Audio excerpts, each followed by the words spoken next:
A deadly danger loomed over one of the worlds because a ferocious dragon had descended. In the entire underworld, only one person could stand up to the ancient creature.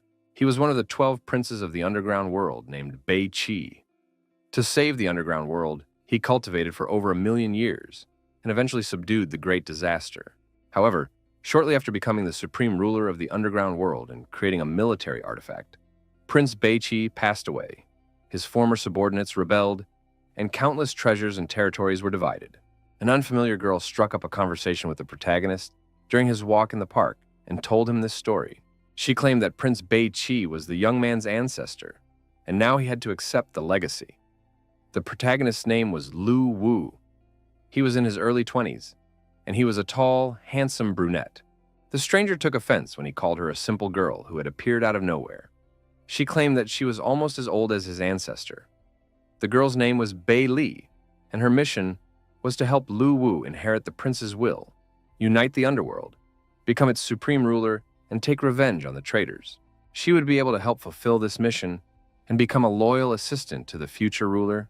The young man, of course, did not believe a word she said and continued to tease her, saying that she was now only a few dozen people and would order horses to carry out the mission. A powerful blow to the gut followed these jokes, and the young man doubled over in pain. Bei Li announced that she would allow the young man to go with her to the underworld, and then return him home while Lu Wu vomited his lunch on the ground. Out of nowhere, right in the middle of the park, a portal appeared. Following the girl, who calmly entered the portal, Lu Wu, sitting on a bench, began to be sucked into the unknown underground world. Soon, the young man came to his senses, sitting on the ground and rubbing his head in an unfamiliar place. It turned out that all this was his domain, named after his ancestor Bei Qi, and was the largest underground world. The new owner had to figure out a way to regain the lost territories. Lu Wu decided that he would take care of this matter and take revenge on the traitors. But first, he wanted to get acquainted with the mighty army that his ancestor had left him, and after the young man leveled up, he would take over the entire underground world. But everything turned out to be sadder. The guy was a general without an army, and he would have to start from scratch. Lu Wu immediately lost heart and said he would not do it. But Bei Li said that the young man had a military artifact and that she would be happy to help him. The presence of a military artifact sounded very promising because the girl did not look like a reliable and strong ally. The most powerful artifact in the underworld was created by Prince Bei Qi to unite the entire underworld. The prince died just as he was finishing the artifact, but Bei Li had also been involved in its creation, so she completed it. And this artifact turned out to be very powerful. It was a ring. The power of the artifact lay in the use of Enki to strengthen the body. As long as the soul exists, the body can be replaced at any moment. As long as the souls are under control, there will be an immortal army of spirits. The girl put the ring on Lu Wu's finger, and it immediately activated because it identified the wearer's identity. When the blood analysis was complete, and the ring confirmed that the wearer was a descendant of the prince, the artifact was bound, and the basic functions of Yin Yang's body and soul were activated. Lu Wu felt an incredible power filling him from within and without, but immediately the question arose about the souls, which he simply did not have, and it was unknown where to get them. Bei Li was very upset because she hadn't thought about finding other souls. She had somehow overlooked this, and now felt that she had let her master down. The guy tried to calm her down, saying that in the end, everything could be solved, because she remembered what he did in reality. In his normal life, Lu Wu had unsuccessfully run his business, created a gaming website, and now decided to expand the artifact's functions and combine it with the game he had developed. While players were playing the game, they would be able to summon their souls, and as long as the game was popular, they would have a countless army of undead. Ideas immediately popped into Bei Li's head that if a player died, they would be reborn thanks to the mechanics of the game. Lu Wu couldn't help but admit that the little girl understood everything so well. However, creating a game based on the underworld is quite a large project, and it would be impossible to complete it in a short period of time. Bei Li claimed that using the artifact, it was possible to create various things from energy, including building locations. Spiritual power is the main indicator of strength in the underground world. The more power, the more powerful the creature. Spiritual power can be extracted to increase power and restore the palace. In addition, a monetary commission can be charged for completing the mission. The heroes entered a huge hall that was completely empty except for 2 columns. Bei Li said that this place was built by her ancestor, and she helped him so she could make some changes. Although everything had fallen into disrepair over the years, the grandeur of the past could still be felt, and at the very least, everything could be put in order. 2 hours later, it was done, and Bailey announced that all that remained was to connect the artifact to the game so they could return to real life. Returning to Lu Wu's apartment, they quickly accomplished what they had planned. Using the soul extraction formation, the girl connected to the game server. While the player was downloading and launching the game, his soul was sent to the underground world through a VR helmet. Everything was cool and extremely simple. All that remained was to come up with a name for the project. Bailey suggested naming the game War in the Network as a tribute to the artifact. The name was approved, and from then on the game War in the Net was ready to be released. The description said that it had been in development for many years, that it was perfect, and that entry was free. In addition, there was no balance replenishment. After a few hours, the number of downloads, comments, and likes was 0, which was bad because there was really no time. Bailey said that to the east of the palace was the Luli district, and in the main palace was the ghost general Sha Na, who commanded about 500,000 soldiers, and his army was still growing. No one knew when he planned to attack, but if the main city disappeared, Lu Wu's soul would never be able to be reborn. This was terrible news because it was simply unrealistic to find a huge number of players in such a short time. At that moment, the first player logged onto the server because he wanted to check how accurate the description of the game War in the Network was. After all, they claimed to offer 100% immersion. The player's name was Wang Damien, and he was a professional Atlantis player with vast gaming experience and was ready to spot a fake right away. Van Damme materialized in the underground world and started the game. Soon he felt bloody rain dripping on his body, and it was a truly impressive effect that he had never encountered before. The guy even thought he had died from an electric shock when he touched his helmet. But then came the story of the great misfortune of Prince Bei Qi, who died saving many lives. And now the player had to go on a journey to regain the lost territories. Next, he was asked to choose his class. It could be a warrior, an assassin, or a mage. The young man calmed down, realizing that it was just a game that had started, but it was really very realistic. Lu Wu immediately understood that the game would be popular, but he was surprised because he couldn't find the healer class. This was the idea of the developers, who did not want to make a healer right away, as they were going to make money on it. Wang Damien chose the class of a stealthy assassin who lived in darkness and walked on the edge of a knife. The player immediately felt a surge of strength and improved agility. It was very cool, and the guy couldn't wait for the beginner mission to start. The mission for newcomers was to kill 10 wandering souls. The reward for this was 5 soul coins. He began studying the map and noticed that the route led to Ghost Mountain. Van Damme thought that wandering souls were weak monsters, so for a skilled player like him, the task would be completed in a matter of minutes. It was time to show off the special technique that the player possessed. The sounds and atmosphere gave him goosebumps, and the details in the game were indeed very realistic. The guy had to advance through the foggy terrain, not knowing where danger might come from. Despite the eeriness, the player told himself that it was just a game, and he was not just a player, but a real pro. Suddenly, out of nowhere, a huge creature appeared above the young man and sniffed him with pleasure, hoping to feast on his soul. It was a white dragon.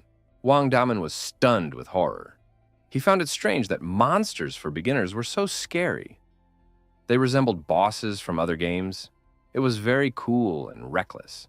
After repelling the first attack, the player reassured himself that it was just a wandering soul for beginners, and he was in the game, so nothing terrible would happen. But the dragon was annoyed that the player underestimated it, and preparing to bite, rushed into the attack, opening its terrifying mouth. The wandering soul became angry, and the emotions were very intense, as if they were real. The player prepared to defend himself. After he repelled the attack, Wang Daman announced that he was a pro player, and that the monster was too weak for him. The monster ignored the guy, but sensed that humans had become powerful and decided to use a deadly blow. The monster's ghostly blow was very powerful, because it was 2-stage. For beginners, this was serious, and the player didn't even have any skills. In the next moment, the equipment couldn't withstand the blow, and the player was knocked onto his back, left in his underwear. The equipment not only had durability settings, but also damage ratings. The Wandering Soul had only a 2% difficulty rating, so Wang Damian saw no reason to be afraid and hoped to land one precise blow to end the battle. The player, encouraging himself, rushed into the attack, intending to deliver a worthy final blow, a knife in his hands. But at the last moment, the young man tripped over a stone and fell flat on his face, left without any life energy. The player died, and there were 3 hours left before his resurrection. Lu Wu and his assistant analyzed what had happened, deciding that they needed to adjust the strength of the equipment and reduce damage from the environment. The 3-hour respawn was long, but the assistant claimed that after dissipating, the soul returns to the body very quickly and can be severely damaged. Wang Daman couldn't believe he died on the first level. It was real and outrageous. Fortunately, no one saw it, otherwise he would have lost face as a pro player. What annoyed him most was the long pause before respawn. It was unclear why the game was free, because it was simply a treasure. He couldn't let anyone else succeed in the game before him. But the young man immediately announced a new, very real, cool game in the gaming community, and enthusiasts immediately rushed to try it, amazed by its realism, quality, and the fact that it was free. Everyone found the monster truly terrifying and the game very realistic. The white dragon rejoiced at the fresh, delicious souls he wanted to devour immediately. The players immediately chose their classes and prepared to fight the monster for beginners, amazed at the realism of the game and getting ready to deal with the first monster. Lu Wu analyzed what was happening, realizing that the players had adapted very quickly. The teamwork had reached a silent understanding, and the players themselves were satisfied. So it was safe to say that the game would be a success. It was very hot on the battlefield, and the players were so actively involved in everything that it was simply impossible to see anything. One of the players used a huge sword to damage the monster, and it was clear that he was really enjoying what was happening. The player destroyed the last wandering souls and wanted to receive a reward for the mission to increase the power of the squad. The feeling of leveling up was completely different from other games. The level of the game allowed you to feel the strengthening of your body's characteristics, and it was just incredible. All the players agreed that the game was really cool, and that they could feel superhuman strength. And if their level continued to grow, that feeling would become even stronger. It was unreal. You could buy items with the coins you earned. At the first level, the items were pretty simple: a club, a healing potion, and a magic wand. The player bought an ogre club for 8 coins and was happy with his purchase.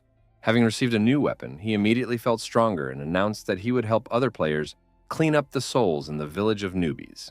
The game developers continued to analyze the situation, estimating how many coins they would earn from the slain souls. In addition, a percentage would be charged for each purchase a player made in the store. The more they buy, the more the manufacturer gets. Players enjoy the game, and he enjoys the money. Everyone is happy. After that, Lu Wu admitted that little Bailey was indeed a genius. The Ghost Mountain was a tall cliff surrounded by fog and smoke. Above the mountain was a portal that constantly spewed lightning. At this level, the player had to kill an elite mob, the evil spirit, and all quest participants received additional coins. The players stood in anticipation, waiting to earn more coins in the mission, but they did not yet understand where to find this mob. But suddenly, the monster appeared before them and accused them of invading its territory. So now it was going to devour them.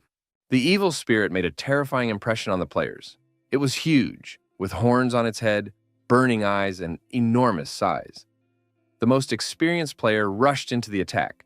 After analyzing the monster's behavior, the player urged the team not to skimp on healing potions, and to attack even at low levels. Lu Wu had doubts as he watched the game. Wasn't it too early for them to engage in battle with elite monsters? But Bailey reassured him, saying that this group of players was stronger than expected, and low-level souls would not be able to stop them. Therefore, it was necessary to give the players a new incentive. Besides, this elite monster would drop a useful item. She was clearly enjoying what was happening and didn't want to reveal all her plans in advance. By that time, the evil spirit had already been practically defeated by this team of players. Its health was almost at 0. However, the players themselves were terribly exhausted and had run out of potions. They had almost destroyed the villain, but they were just a little bit short. The evil spirit could almost feel that he had won. Even though he had only one horn left, strength was gradually returning to his mighty body. Suddenly, Wang Damian, who had been sitting out the game for 3 hours, burst onto the scene, accusing his friends of trying to farm monsters without him. The player announced that he had arrived at the most critical moment to save his friends, and delivered a hidden blow to the evil spirit's back. The blow proved fatal, and the villain was defeated.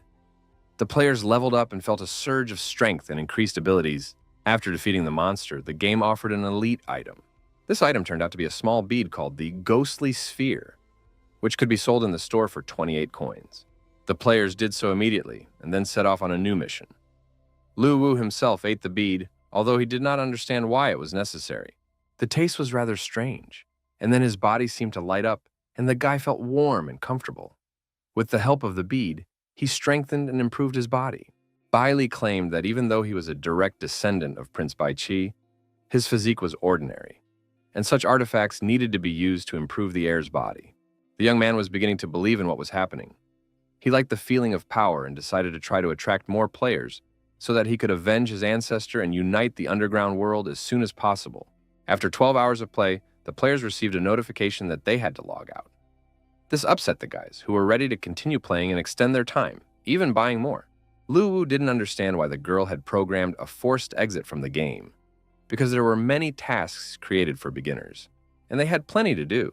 Bai Li insisted that it was necessary because their bodies were in the real world, while their souls entered the underground world. If the players stayed in the game longer, their bodies might not be able to withstand it. This was important for their further development. The completely exhausted and weakened player argued that there was no point in living if it was impossible to play War in the Net, and there was nothing in the real world but agonizing waiting. The next day, the players met in a cafe to discuss forming a team for the game. They had now abandoned all their previous games, realizing the potential of War in the Net. The first players had a big advantage. In addition, they wanted to donate, but they couldn't find a way. This showed that the creator of the game was indeed not short of money. There weren't enough soul coins in the game. You had to save them up first, and then spend them on additional purchases. One thing bothered Lu Wu. He searched through a bunch of websites but couldn't find a single advertisement for this game. This suggested that the creator really did have a lot of money. At that time, the game's creators were poor and ate steamed noodles while sitting on the floor, hoping for better conditions in the future. Lu Wu reassured the girl that soon they would have more players and would be able to afford other food and all kinds of delicacies. The young man believed that gaming companies made money from donations, so he suggested introducing this system into his game. But Bailey was against it because coins in War in the Network are quite rare, and players have to work hard to get them. The main thing was to find a way to expand the audience so that more people would play. The young man was worried because he didn't have money for advertising, and a platform with high traffic was unavailable. After another bout of tantrums and tears from the girl, Lu Wu had an idea. He suggested joining a gaming event he had read about yesterday. It was a competition for the best new product, and the grand prize for first place was advertising on the platform's main page. What's more, the event was completely free. The partners quickly filled out the application and sent it to the platform's head office for review. Mu Qinshui, the platform's chief critic, was very skeptical about yet another trash game he had just tested. The next game in line was War on the Net. The critic immediately realized that this was not trash, but high-quality fraud, but still decided to enter the game and review it. After a while, he took off his VR glasses and realized that he had experienced a game of an incredible level. It was unreal. 12 hours later, the critic couldn't understand how he had lived without this game before. He gave it the maximum 10 points and noted its only drawback: the 12-hour game limit. Mu Qinshui immediately called his boss to report the discovery of this treasure. The new game was difficult to describe in words. It would definitely help the platform grow quickly and become #1 in the country. Wu Gui, the platform's president, was surprised by such a description from his most vocal critic and did not believe the assessment, as the game was modest in size. However, the president decided to play it anyway. After all, he had already tried so many games that it was unlikely that any game could surprise or satisfy him. Most likely, nothing like this existed in the world. After receiving the notification and standing on the first stage of the game level, he couldn't believe his eyes. He had never seen such a realistic game in his life. It was a masterpiece that would become popular, and the creators and producers of the game were still eating street food from paper plates. Bailey cried bitter tears over another batch of carbohydrates because she didn't want to get fat, and they could only afford rice and pasta. Suddenly, a phone call rang that could change the future, as well as the couple's diet. It was the president of the platform himself, Mr. Wu, who wanted to discuss some issues with the owner of the game, War in the Network. The president had played the game for 12 hours straight, and if he hadn't been forced to log out, he would have continued. Now he wanted to contact the owner and gain control of the game. Lu Wu confirmed the possibility of a meeting and was ready to come to the company's office, but a surprise awaited him. The president of the platform personally arrived in a state-of-the-art car to intercept the game owner and prevent competitors from getting there first. Wugoi got out of the car and introduced himself, causing the young man and his girlfriend to have a nervous breakdown. The platform president invited the young man to step aside for an important conversation. Luwu agreed but couldn't leave his younger sister, who hadn't finished her breakfast yet. Wugoi immediately decided to appease the child and suggested moving to another place where they could find better food. Everyone has their weaknesses, so the plate of rice was left alone and the whole company went to another place. This place turned out to be the best restaurant. It was so prestigious that even rich people found it difficult to book a table. The children were given a luxurious table with delicacies and the highest class of service. The president of the platform, Wugoi, asked who helped the children create the game. Of course, the young man could not tell the truth that he had simply used the artifact and instantly created the game. The president tried hard to find out the secret, but realizing that he should not intrude on internal secrets, he suggested drinking and telling the truth. He appreciated the game and liked it very much. The president wanted to buy it. Lu Wu understood that from the very beginning the president would only be interested in buying the game, so he refused to sell it, explaining that the development required a lot of effort from the team and they did not plan to sell it. President Wu was not greedy, but smart and pragmatic, so he immediately offered 10 billion. The young man's jaw dropped when he realized the magnitude of the sum. The bidding continued, and soon the amount was tripled. But the young man continued to insist that the team was not going to sell the game, because love and dreams are priceless. The president was upset by this turn of events. He did not expect that such a young guy could not be persuaded with money. But the guy turned out to be mature and far-sighted, far ahead of his peers. Then Wu offered to pay 100 million a year if the game was published only on his platform. The young man understood that the offer was very tempting, but he had promised Bei Li to avenge his ancestor and unite the world. So the number of players was crucial for him. If he accepted Wugoi's offer, the growth of the audience would be limited. Therefore, Lu Wu rejected the offer, but agreed to cooperate with the platform for 2 months on the condition that the game would be featured on the main page. The president was shocked by the guy's business approach. It was more difficult to deal with him because he took the initiative in negotiations. However, Wugoi was confident that the game would be a hit, and regardless of the results of the competition, he offered a bonus, a graphics demonstration, which was the most expensive method of promotion and guaranteed to attract many new players. Lu Wu liked the offer, as the graphics demonstration was indeed an excellent method. Thus, the agreement was approved, and the men raised their glasses to a successful collaboration. After Bailey had eaten her fill, it was decided to return to Lu Wu's apartment and continue working on the game. Previously, the prince had commanded 3 ghost kings and 10 ghost generals. After his death, the world was divided into 13 regions. Their territory was in the east, and the nearest one belonged to the ghostly general Sha Na. This general was a terrifying monster, capable of invading at any moment once the main city fell. The young man suggested striking first and making the return of the territory from Sha Na's hands the primary mission. The young man also suggested that the minimum level for starting the main mission should be 15. Otherwise, the players would not be able to cope even with the ghost soldiers, let alone form a large-scale fighting force. Of course, NPCs can significantly improve the quality of the game. They are easy to create with an artifact, but how can NPCs be given intelligence so that they can act autonomously? Bailey took on this task. She believed that the underground world was a place for living beings.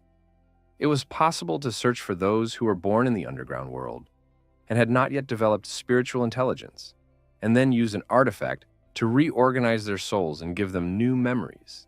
After death, creatures would be randomly reborn in the underworld, and players could receive quests to find newborn souls and turn them into NPCs. The more such creatures there were, the greater the power. Collecting souls became a permanent task. It was necessary to find the initial souls born in random places and sell them in the store for 100 coins. Lu Wu used the artifact and made sure that the charm of the game was reflected in the computer graphics, attracting the attention of players. Bailey suggested making a high-quality trailer that would shock players. The young man already had an idea and reassured his partner, saying that they did not need to hire a professional team and spend money on creating graphics. The world, from rivers and mountain peaks to flowers, was realistic. They just needed to use the artifact. Lu Wu used the artifact to gather and restore the former glory. The game's graphics were completely updated before our eyes and became perfect, attracting the attention of all players. After creating the real world of the game, It was time to focus on the main character. Soon, Lu Wu presented Prince Bei-Chi in all his glory. A huge, muscular, handsome man with skulls, horns, and weapons. In short, with all the usual triggers. Bailey was delighted with how quickly her partner had learned to control the artifact, and was amazed at the coincidence of the prince's appearance. However, the form could not last long, and it was time to take action. The army and a huge number of monsters were already approaching. The huge black dragon addressed Prince Bei-Chi, believing that he was incapable of protecting the people and was going to destroy all the inhabitants. The prince replied that he was not afraid of empty words, and if the dragon wanted to fight, let him come against him. The warriors and soldiers were ready to follow their leader and win the battle. After the battle, the entire underground world was littered with mountains of corpses, over which ghostly soldiers rejoiced. Their leader, the ghost prince Bei-Chi, declared that he was bored as he was dealing with trifles.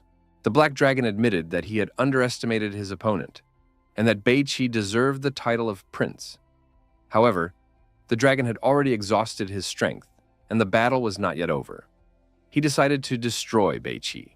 The dragon opened its mouth, and a powerful stream of fire rained down on the prince, who ignored the flames and remained standing. The prince was ready to sacrifice himself, knowing that he could not defeat the dragon. He wanted the underground world to belong to its inhabitants. A huge explosion took both opponents away. The ghostly souls realized they had won, but the prince was no longer with them, and they did not know whom to serve now. Soon, their attention was drawn to the sounds of a baby crying, echoing throughout the underground world. They found a small newborn with a soul that had just come into being. The prince was dead.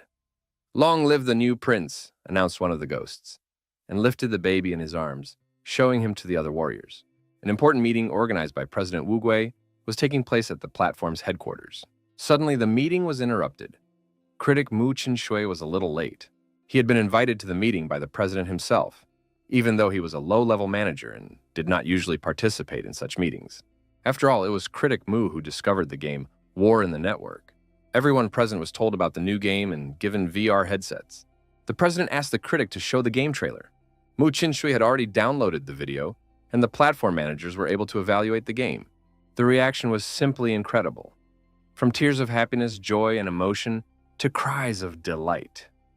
The only desire that arose after viewing was to play the full version as soon as possible. Lu Wu received a phone call from manager Wu Gui, who did not expect the trailer to be ready so quickly. He said that the game had shocked everyone at the company. The graphics and sound effects were top-notch, but one thing was missing to make it perfect. He was referring to the atmospheric music that could be created by adding a high-quality soundtrack. Bailey agreed that they had indeed missed this point, and now needed to add some good music. But how could they do that if they weren't musicians?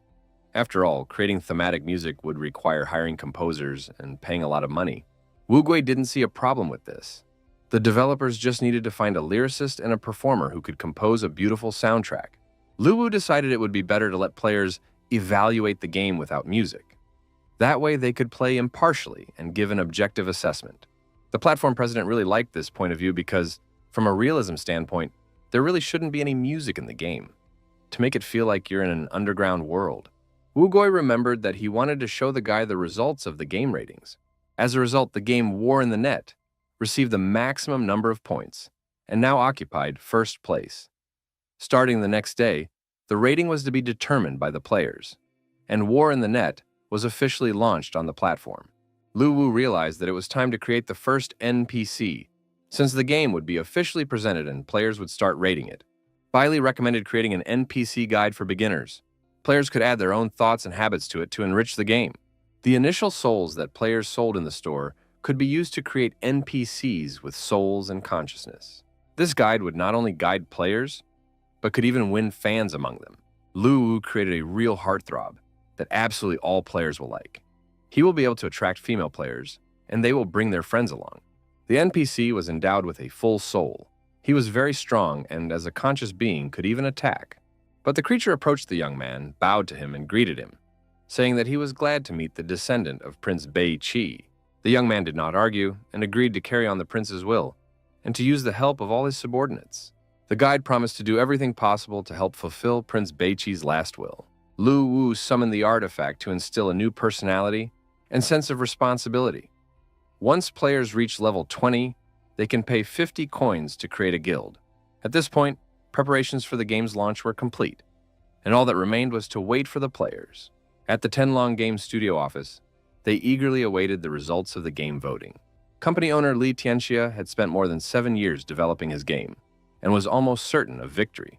The manager said that a game had appeared that, unfortunately, scored the maximum number of points, and they only came in second place. That game was War in the Network. It was as realistic as possible, but it was quite small in size. Wugoi thought that in a few minutes, War on the Net would be launched on the platform. The president of the platform himself was also eagerly awaiting the start. He received a call from his colleague at Tenlong, who was furious that some unknown game had surpassed him in the rankings. Li Tianxia might have accepted losing to a well-known game, but what had happened simply did not make sense to him. Instead of explaining, Wugoi advised him to install War in the Network and try playing it himself. Li had no intention of wasting his time on such nonsense, as he had plenty of other things to do. However, human nature is curious, and soon the man decided to try it himself and see how interesting the game was. All the preliminary reviews were very positive, and critics gave it the highest ratings. It was obvious to Li that the developers had paid a lot of money for such reviews. Li Tianxia put on his helmet and, full of skepticism, immersed himself in the game. The underground world was very noisy today. Players wanted to start the game and didn't know which class to choose. According to the comments, the game was truly amazing, so a huge number of newbies lined up to get started. Tianxia was amazed by the realism of the technology.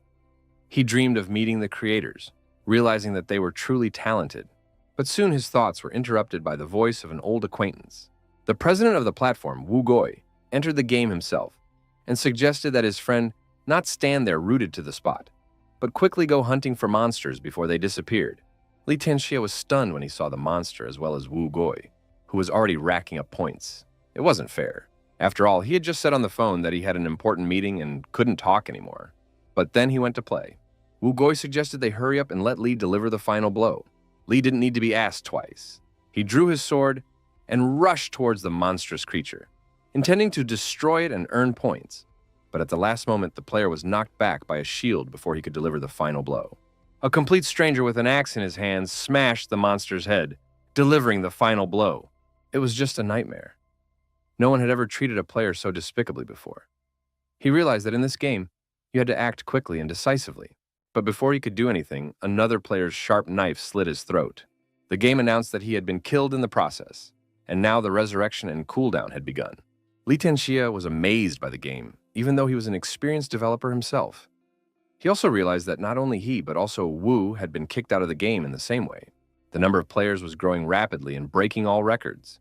Moreover, even after dying in the game, some people still waited for resurrection and did not leave completely. It turned out that the game was really gaining momentum. Although it was still far from perfect, it was necessary to figure out how to attract even more players.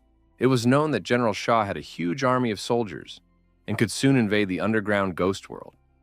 Until then, it was necessary to attract as many new users as possible and form our own army. Once again, the president of the platform called the young man, complaining that he had been killed by some insignificant player during the game. He stated that he was not going to put up with this, and immediately offered the young man money to buy himself extra lives. Lu Wu replied that this was not possible at this stage, but in the future, players would be able to earn coins for killing monsters.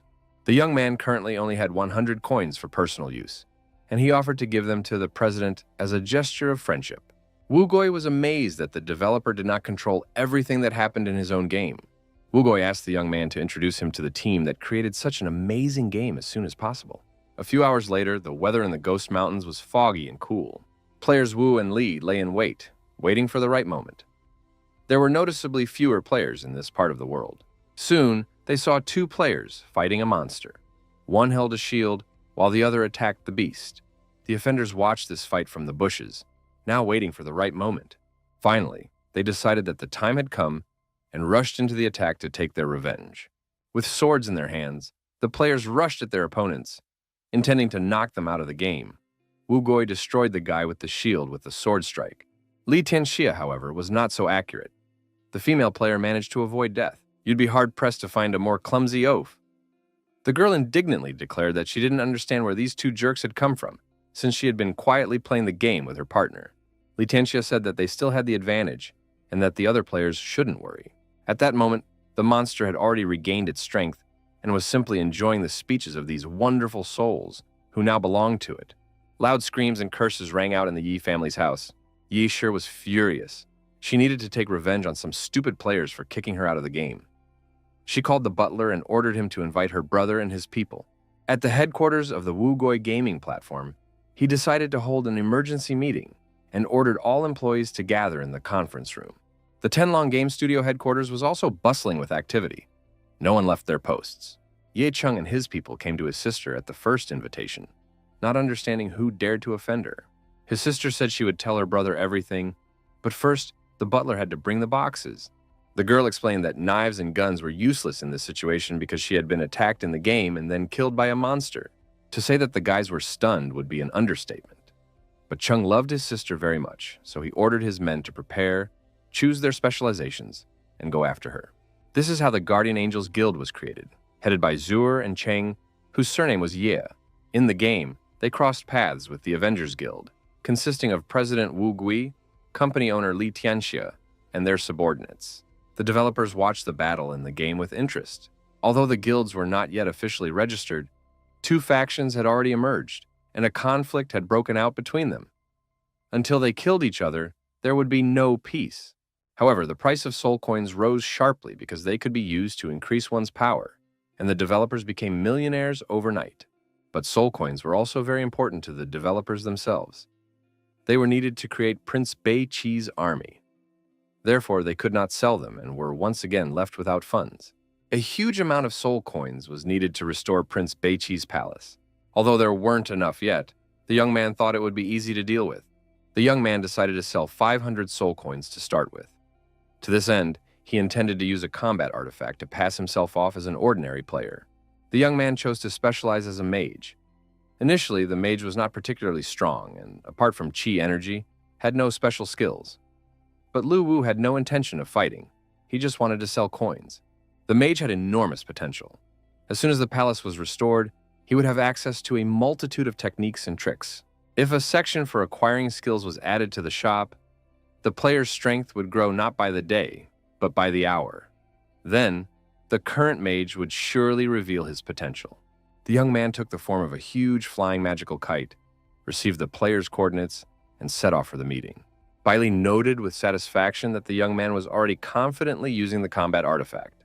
A few minutes later, somewhere far away in the mountains, in a gorge, there were shouts and arguments between the players. Suddenly, a stranger appeared among them and said that he was looking for Zur and wanted to exchange coins with her.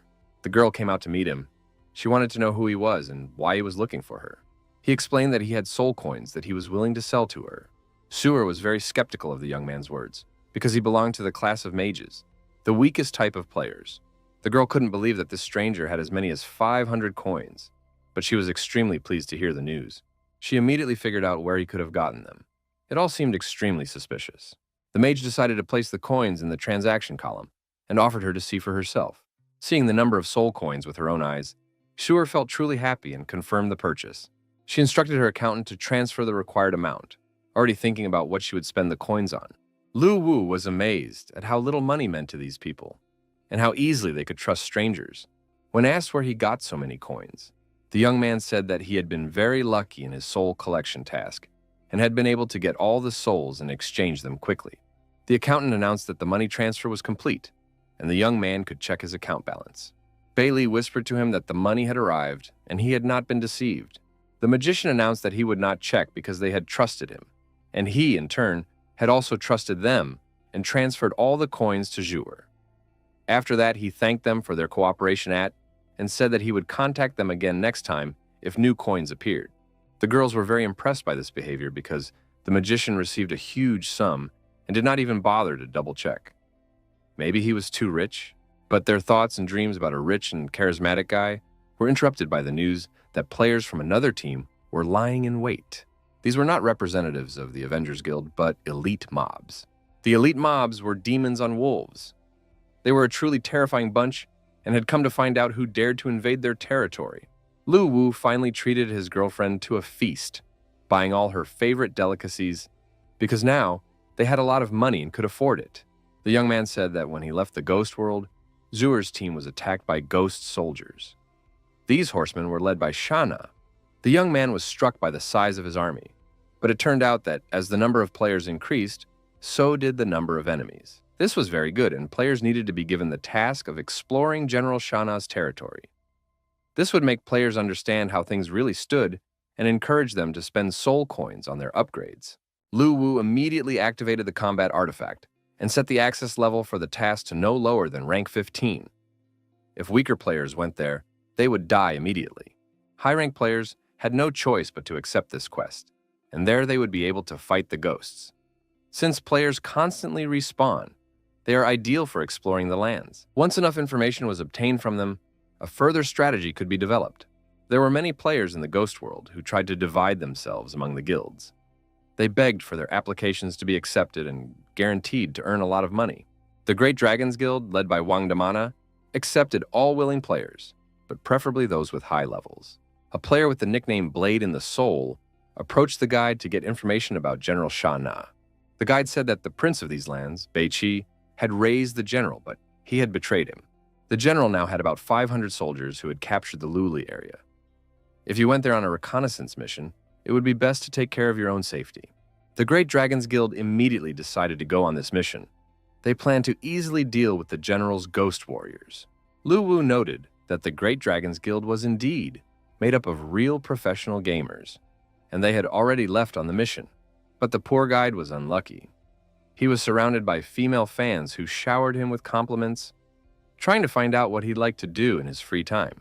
It's great that the guide is so popular, but it's time to create a new NPC who will be a mysterious merchant wandering the lands of Beichi. Lu Wu will move him around randomly, and gamers will be able to buy rare items that are not available in the store. This will increase the enjoyment of the game. After that, the guy suggested going to see how the task of exploring General Shana's territory was progressing.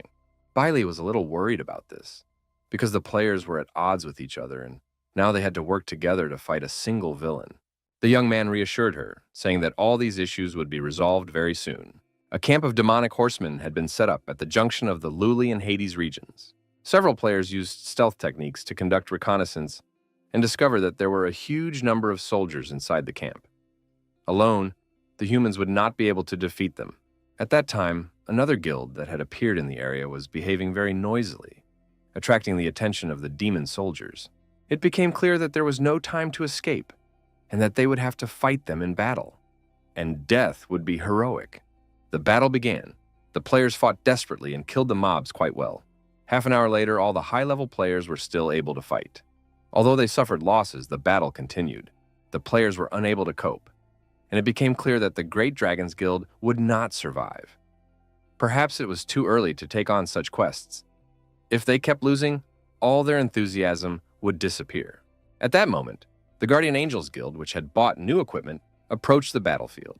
Zhuer had specifically exchanged soul coins for equipment, looked gorgeous, and was ready to lead her guys into battle. The Avengers also showed up, but it was strange because they were enemies with the Guardian Angels. Bailey was pleasantly surprised by this fact.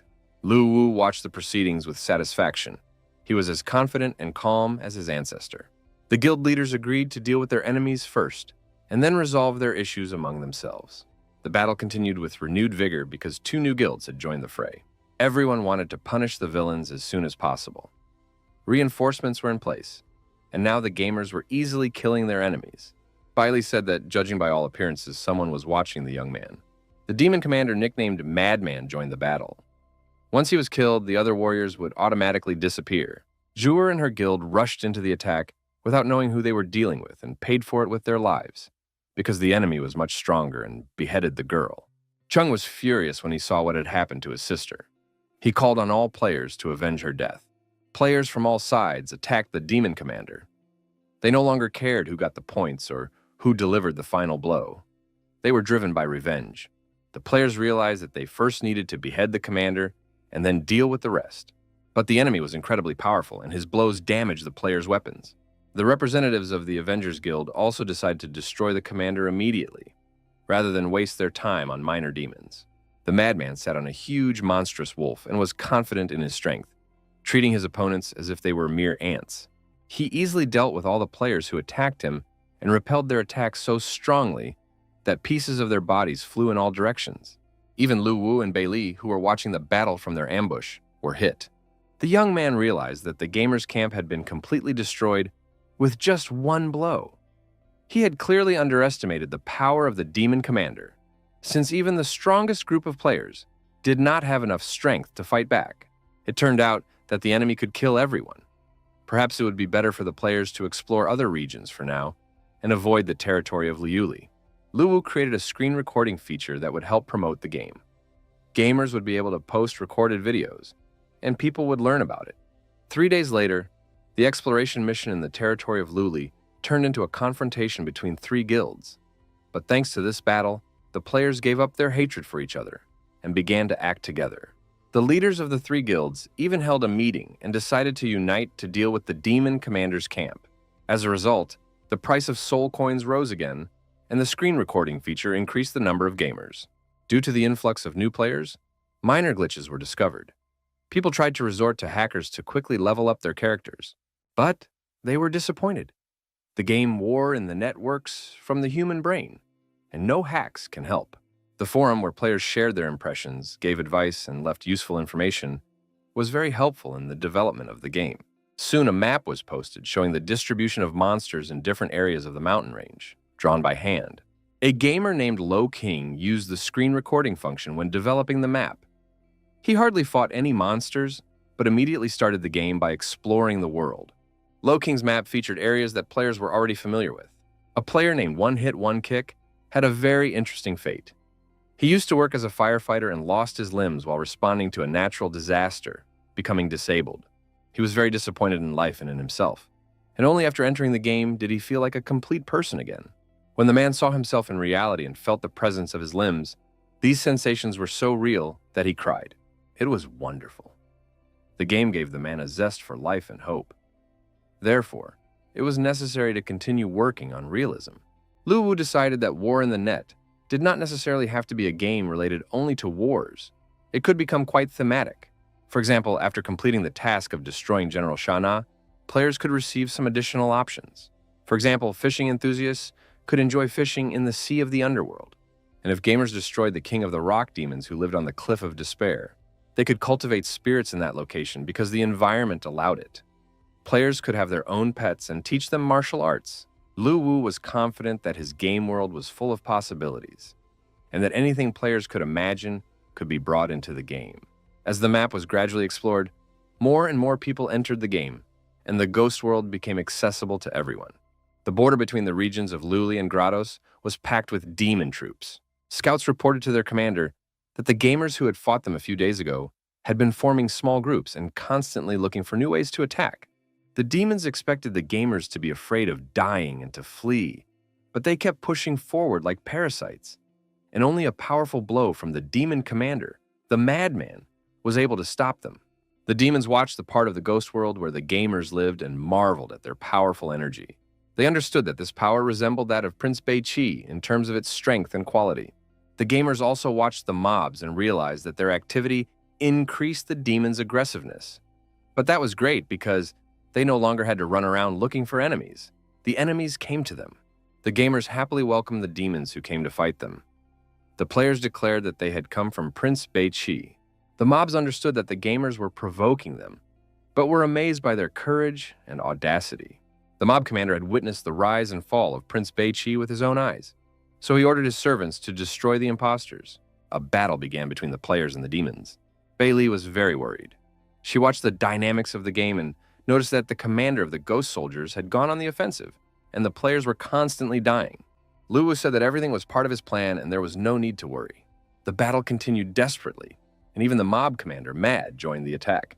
The demons reported to their commander that they had already gotten rid of all the gamers, who turned out to be ordinary weaklings, and now planned to go to the abandoned city of Hades. The commander ordered them to continue the offensive and prepare to kill as many players as possible. However, this turned out to be not so easy, because the number of people gathering to join the game was simply enormous. The demon realized that there were too many opponents and ordered his troops to retreat, but then his subordinates noticed that there was nowhere left to retreat. They had been ambushed. The fact was that representatives of the guilds had united and were waiting for them on the other side. The old methods of endurance and tactics worked perfectly, and the start of the operation was announced. The gamers enthusiastically rushed at the demons because they had been waiting for this moment. They understood that there were many enemies, but that did not stop them. This was Lu Wu's plan. After losing the previous battle, the guild leaders met and developed a joint plan to confront the demon commander. It's not scary to have one enemy out of 10 people, but it's scary when they all unite against you. And even though the army of players couldn't destroy the general, they were definitely strong enough to take on the commander. The madman was surrounded and couldn't understand what was happening, because the players had no formation and relied only on each other's support. Of course, ghosts have strength and ferocity, but fear was also present. The madman noted that the players were not afraid of death at all. Even with his advantage in strength, he could not withstand such numbers. The demon commander understood that if things continued in this vein, he would soon die, but he had no intention of dying at the hands of such weak parasites as these players. Asura approached him, saying that they had met again, but now she was prepared. The madman attacked with his magical energy, and one had to be extremely careful. At that moment, his gaze fell on the girl, and he remembered that he had killed her a few days ago. It was very funny. It turned out that the demon commander did not know about resurrection, and now he was in despair. The players were not afraid of death, because in 3 hours they could be resurrected. The players already felt their power and tried not to pressurize, but on the contrary, to enjoy the battle and gain experience.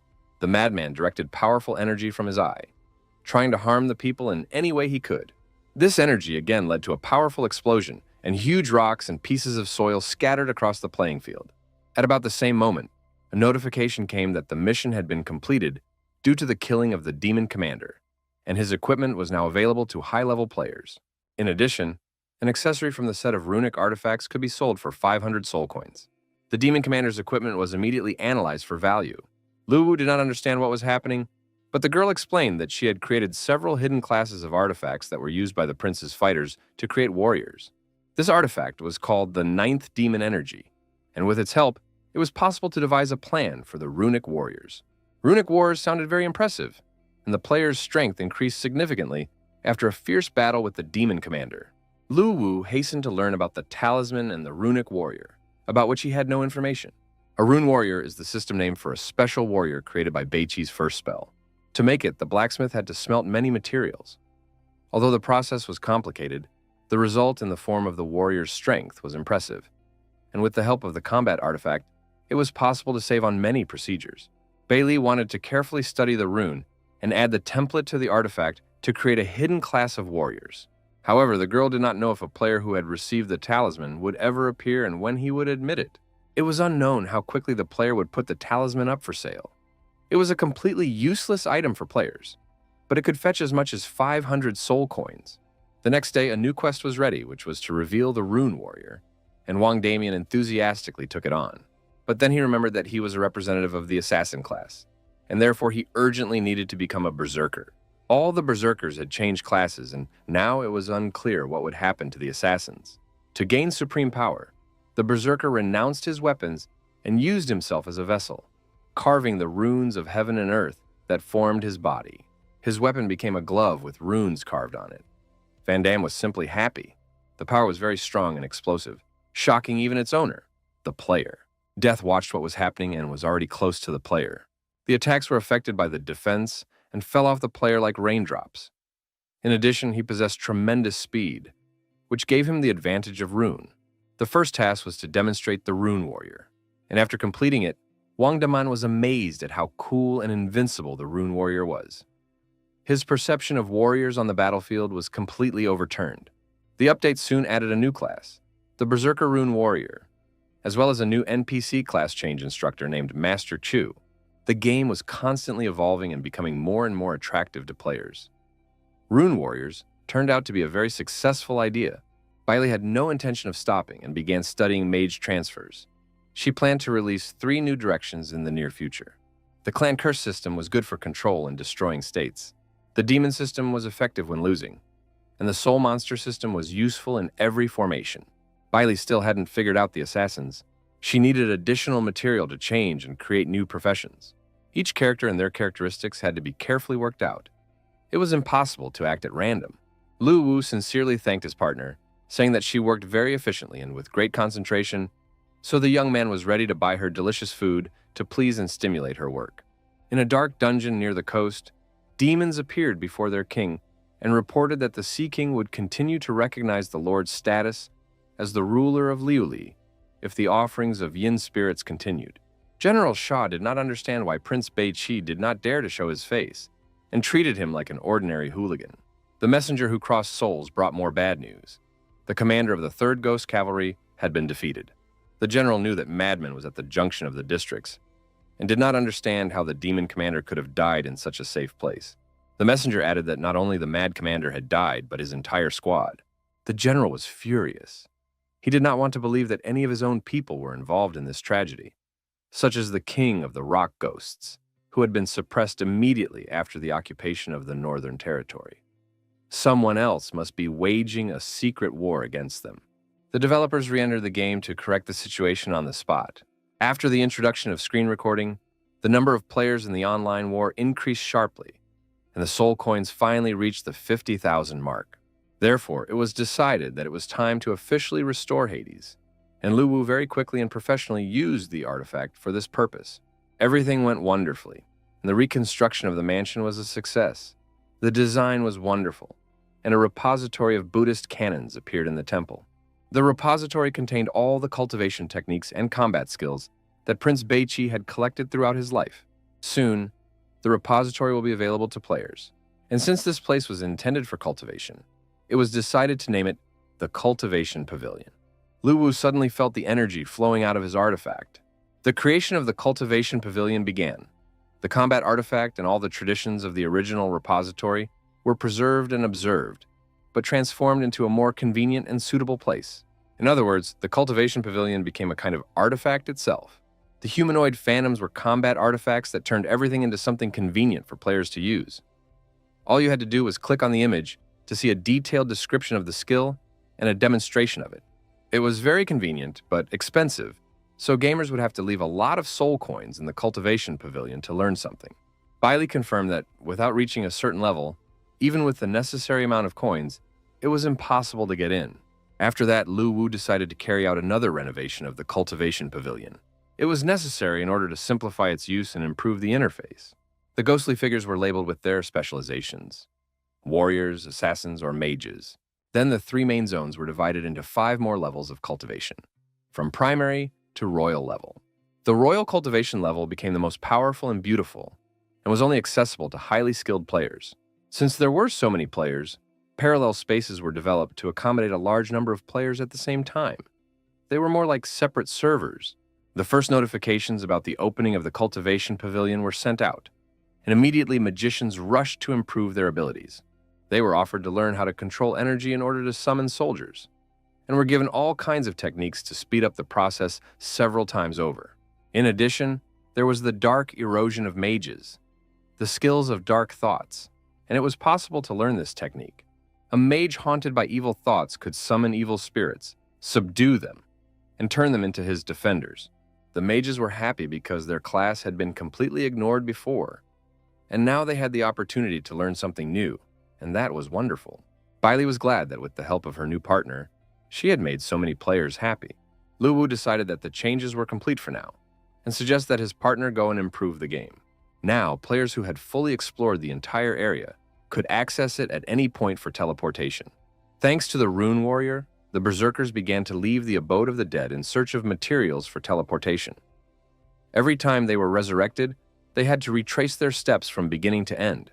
The first requirement before moving on to the Rune Warrior was the monster hunting stage. Next, they had to collect materials to create hands. Only then could they unlock the advanced career mode. This way, it was possible to recoup all the money spent on teleportation. In addition, the developers made teleportation not free, and each time players will have to pay a soul coin. It's not much, but with so many players, the developers will still come out ahead. Later, they decided to add a live streaming feature, which gamers had been requesting for a long time. This will allow dead players and those awaiting resurrection to watch others. Tests were conducted in the underground research hall of a Black Sea technology company. The manager happily noted that finally all the indicator lights were working perfectly, and it seemed that the development had been successfully completed. Virtual game warehouses combined with nutrient solutions successfully allowed players to remain unaffected for 24 hours. The board of directors of the Black Sea Technology Company reported on the successful outcome of the development.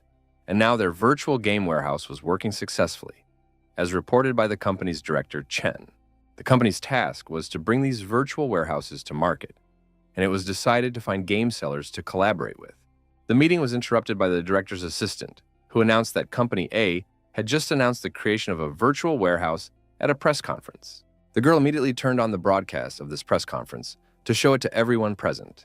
In it, a journalist talked about the creation of a virtual game storage facility that had successfully passed a huge number of tests and guaranteed the stable operation of its warehouse.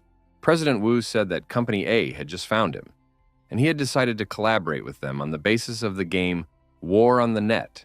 For the physical safety of the players, a 12-hour gaming system had to be installed. But this served as a limitation to the growth of the players, and thanks to the appearance of the game warehouse, it was possible to develop much faster. The next day, a platform meeting was held at the company's office. Alice, a representative of the interested party, was present, and she did not understand why the discussion had not yet begun. Soon, Lu Wu appeared with his assistant, Bailey, and the discussion could begin. Alice reported that their company was a leader in the field of virtual games and had created a virtual game warehouse that would be much better than all previous inventions.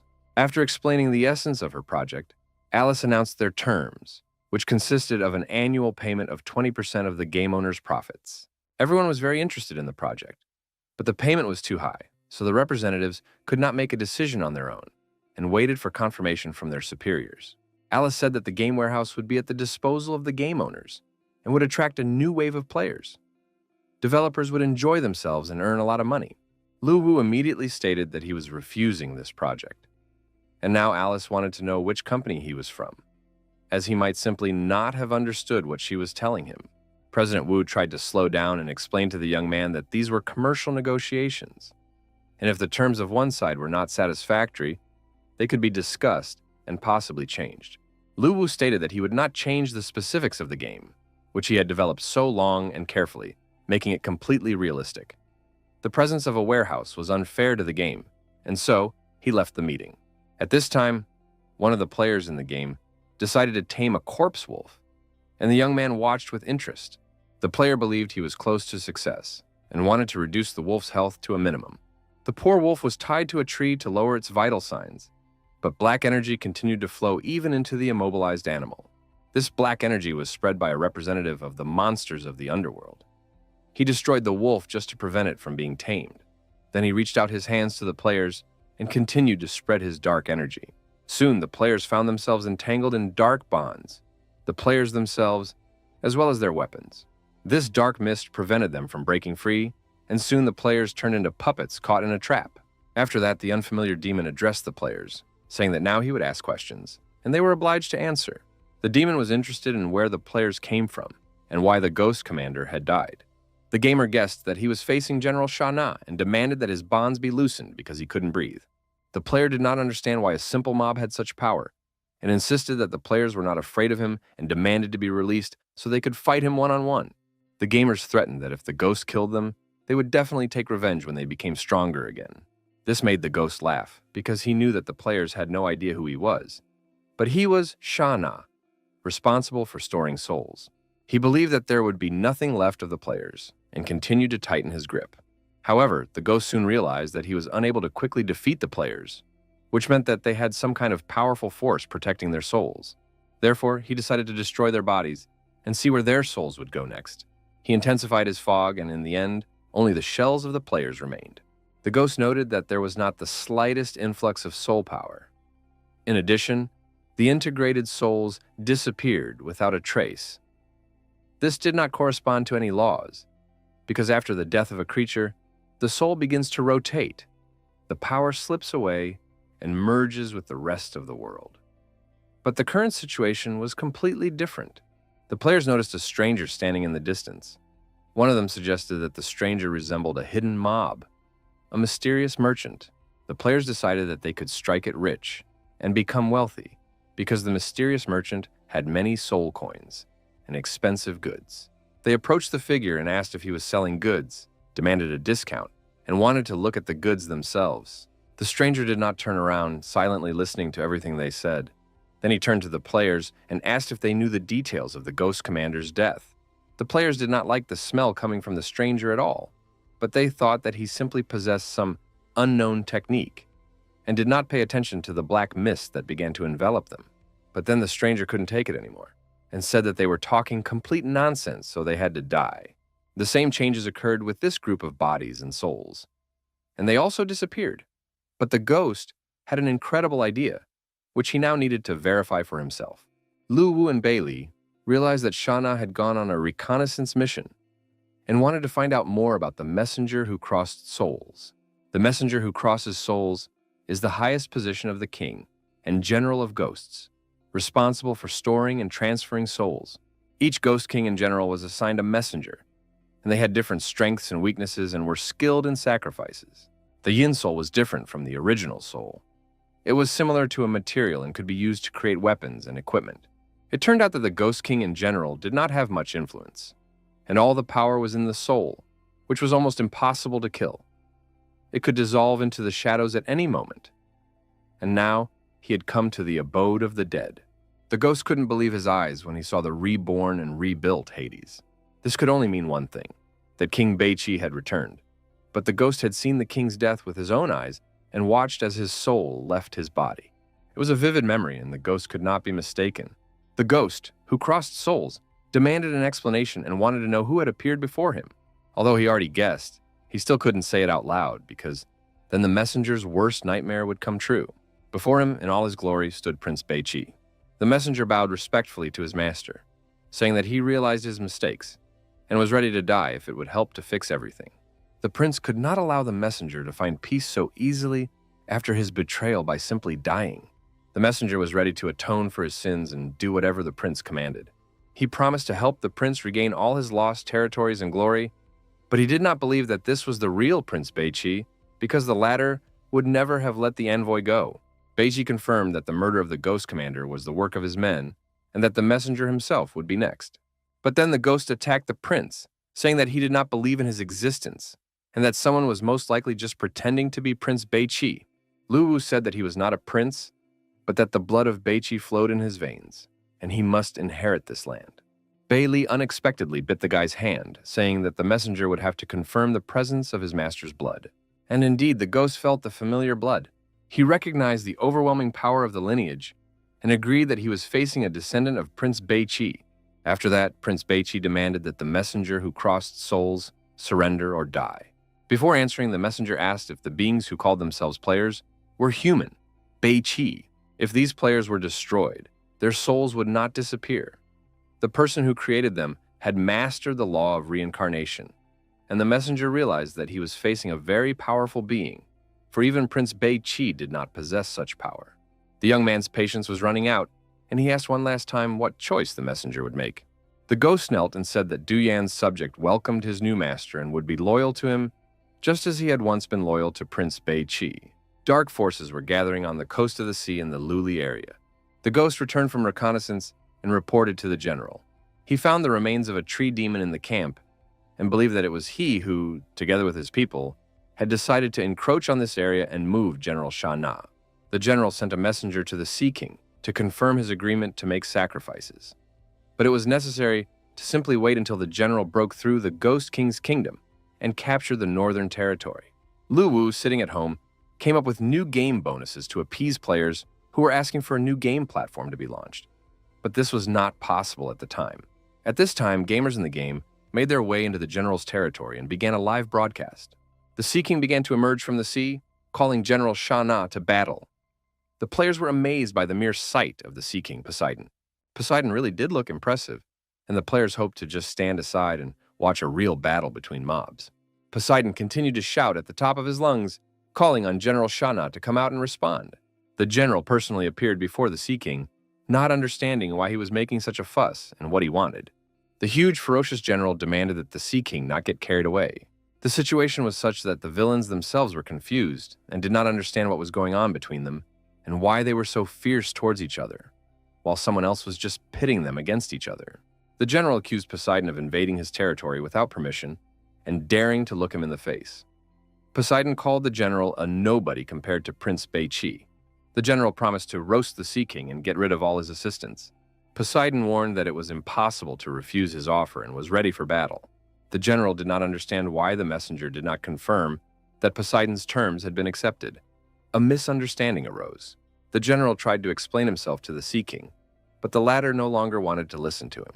The opponents came face to face, radiating hatred for each other, and it was clear that the battle would be epic. The general tried to say that he had not rejected Poseidon's offer and was ready to sacrifice souls to him every year, but that there was no need to pressure him. Poseidon thought the general was mocking him and refused to listen to any more excuses. The opponents used all their strength and skills to harm each other, and soon General Shana admitted that Poseidon was much stronger. Poseidon once again said that the enemy should not hide behind messengers because they had refused his offer. The general realized that the envoy, Du Yan, had turned against him and deliberately conveyed the wrong answer. The general acknowledged the envoy's disobedience and asked Poseidon not to quarrel, explaining that he was now personally willing to pay souls annually. Poseidon accepted this answer, but demanded that the souls be destroyed, because the king of the sea remembered how weak the general had been during the lifetime of Prince Bei-Shi. Barely restraining himself from insults, the general confirmed that he accepted the Sea King's proposal. To say that the general was angry would be an understatement. He promised to destroy the messenger and ensure that he would never be reborn. Lu Wu used the messenger to pit the villains against each other, hoping that they would at least maim each other. But it turned out that the general was much weaker than the Sea King and was even willing to humiliate himself in order to survive. Baichi confirmed that Poseidon was very powerful, and he fought Prince Baichi several times. Of course, the prince was far superior to the Sea King, because he had simply crushed him to the ground several times.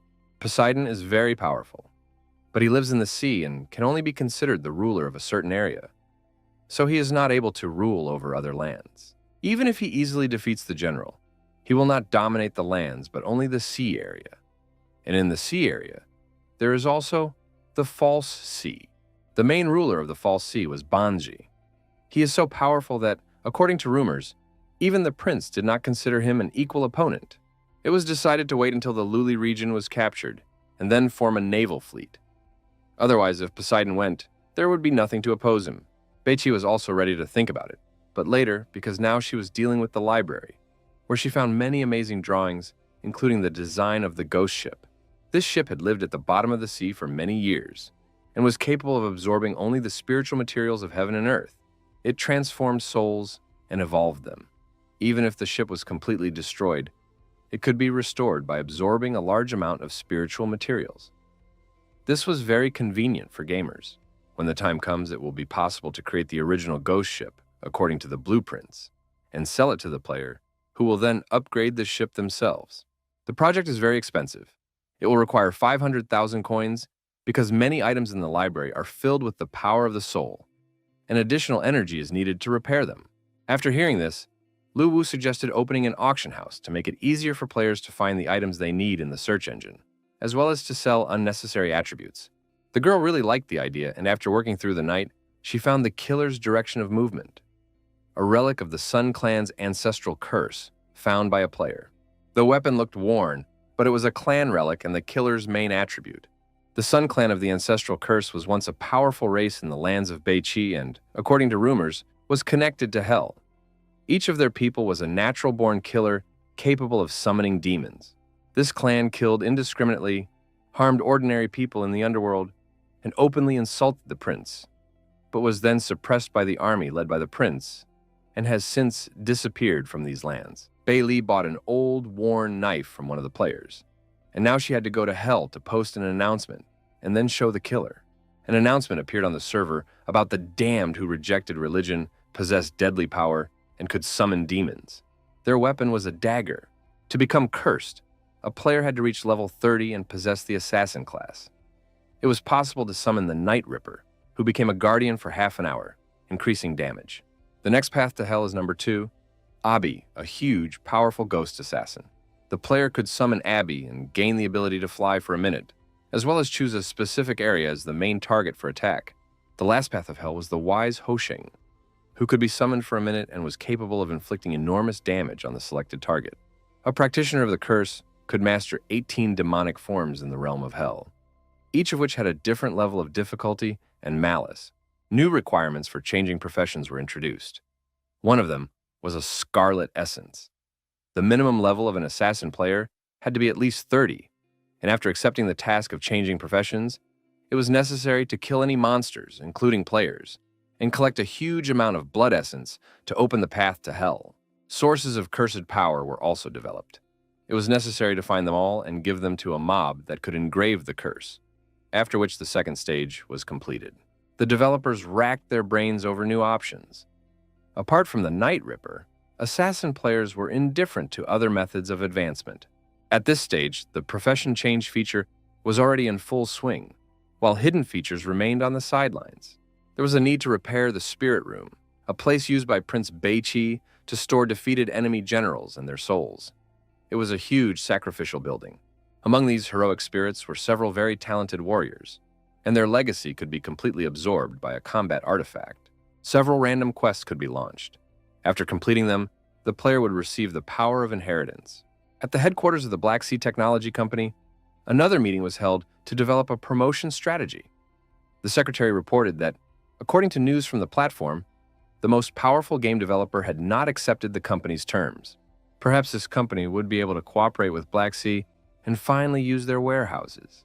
The game War on the Net was again short of coins. The opportunity to earn them was great, but consumption was also enormous. Therefore, many game features needed to be expanded, and there were still not enough coins. Suddenly, there was a phone call from Director Chen, who hoped that his virtual game warehouse could collaborate with the game. Director Chen confirmed that the promotion with his company was mutually beneficial and that there would be no fee for its use. The company was ready to pre-install the game as built-in software, with no special download required. Lu Wu agreed to work under these conditions, realizing that the virtual game warehouse contributes to the stability and growth of players and could be a good way to promote the game. At this time, one of the popular players fell into a pit, the difficult tomb of Bai Mei. The player fell in and turned on the broadcast. Bai Mei is a type of spirit beast unique to the land of Beiqi. The name meant a very desirable and noble creature. When the life of this creature comes to an end, it seeks a secluded place to leave its life legacy. A berserker named Sun Qi found himself in a desperate situation. There were only smooth walls around him, and he couldn't get out. He even tried to kill himself, but the green light penetrating through the walls healed his wounds every time. Lu Wu, using the nickname Super Vibe, wrote to the player, telling him not to waste his strength and to follow his advice.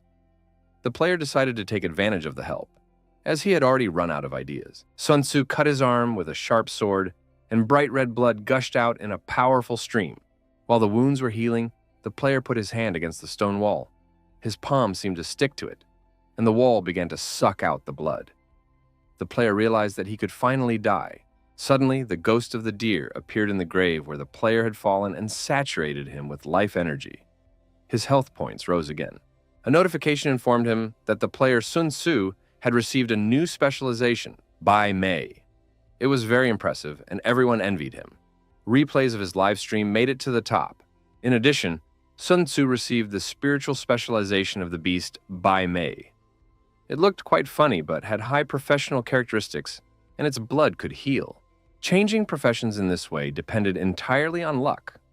Other players who wanted to change careers in a similar way could inherit it, but the probability was low. As a low-level player with no skills or money, he could only rely on fighting monsters to slowly improve his equipment. Now, everything was different. With this hidden profession, he could take his place among the high-class players, but soon fell into the trap set by the unlucky hunters. They thought they had caught a corpse wolf, and that would be the end of their troubles. Even when they realized that it was not a large wolf, but a dog, they still decided to tie it up. The dog continued to bark, trying to show that he was a player, but the bandits wanted him to be scared like a real cowardly animal. Bailey adjusted the game settings to instill fear in the animal. It worked perfectly. The dog began to bark with renewed vigor, realizing the danger. Manager Alice received information about the game War on the Net and its developer Lu Wu. The girl clearly understood what needed to be done. She was informed that the individual who refused to cooperate at the last press conference had signed a contract with the Black Sea Company. It was necessary to immediately block the game War on the Net on the gaming website, as well as in the country, and threaten other players with consequences if they refused to cooperate. In the abode of the dead, the developers discussed the fate of the player who had received Bai Mei and become a puppy. He was saved by an outside player who entered the game specifically for this purpose. But the young man sensed the approach of the messenger of souls, so the conversation about the puppy was postponed. Luwu took on the game appearance of Prince Bei-Chi and met with the messenger, who was happy to welcome the Lord. The messenger reported that he had followed instructions, returned to the general, and deceived him with the branches of a tree-like demon to divert suspicion from the players. After that, the messenger went to Poseidon and lied to the Sea Lord, saying that the general had rejected his offer. He did everything by the book and got rid of the spirits by sealing them in a ball and giving it to his master. However, the messenger was exposed, and now he would be happy if his master would take him in and hide him. The sphere with the souls was a remarkable find and did an excellent job of collecting spirits. The master thanked his subordinate for a job well done and gave him a reward. Du Yan was overjoyed. For the first time in thousands of years, he had experienced something like this. Now the messenger could manipulate spiritual power and increase its potency. Unlike players, it is not difficult to increase the messenger's power because he has been cultivating it for many years. It was easy for the developers, but for Du Yan himself, it was no small feat. After that, the Lord announced a new task. He ordered the messenger of souls to find refuge in the Ghost King's Rock, to find out about the relationship between the Lord of the Ghost Rock and the General, as well as to understand the current situation. As a gift, the Lord gave a spirit pearl to be presented to the Lord of Ghost Rock. When the servant set off to carry out the task, Lu Wu wanted to give the pearl to the messenger, but Bei Li made him change his mind. The girl convinced him that in order to move forward and open the teleportation, the power of the soul was needed, and the sacrifice was the yin soul.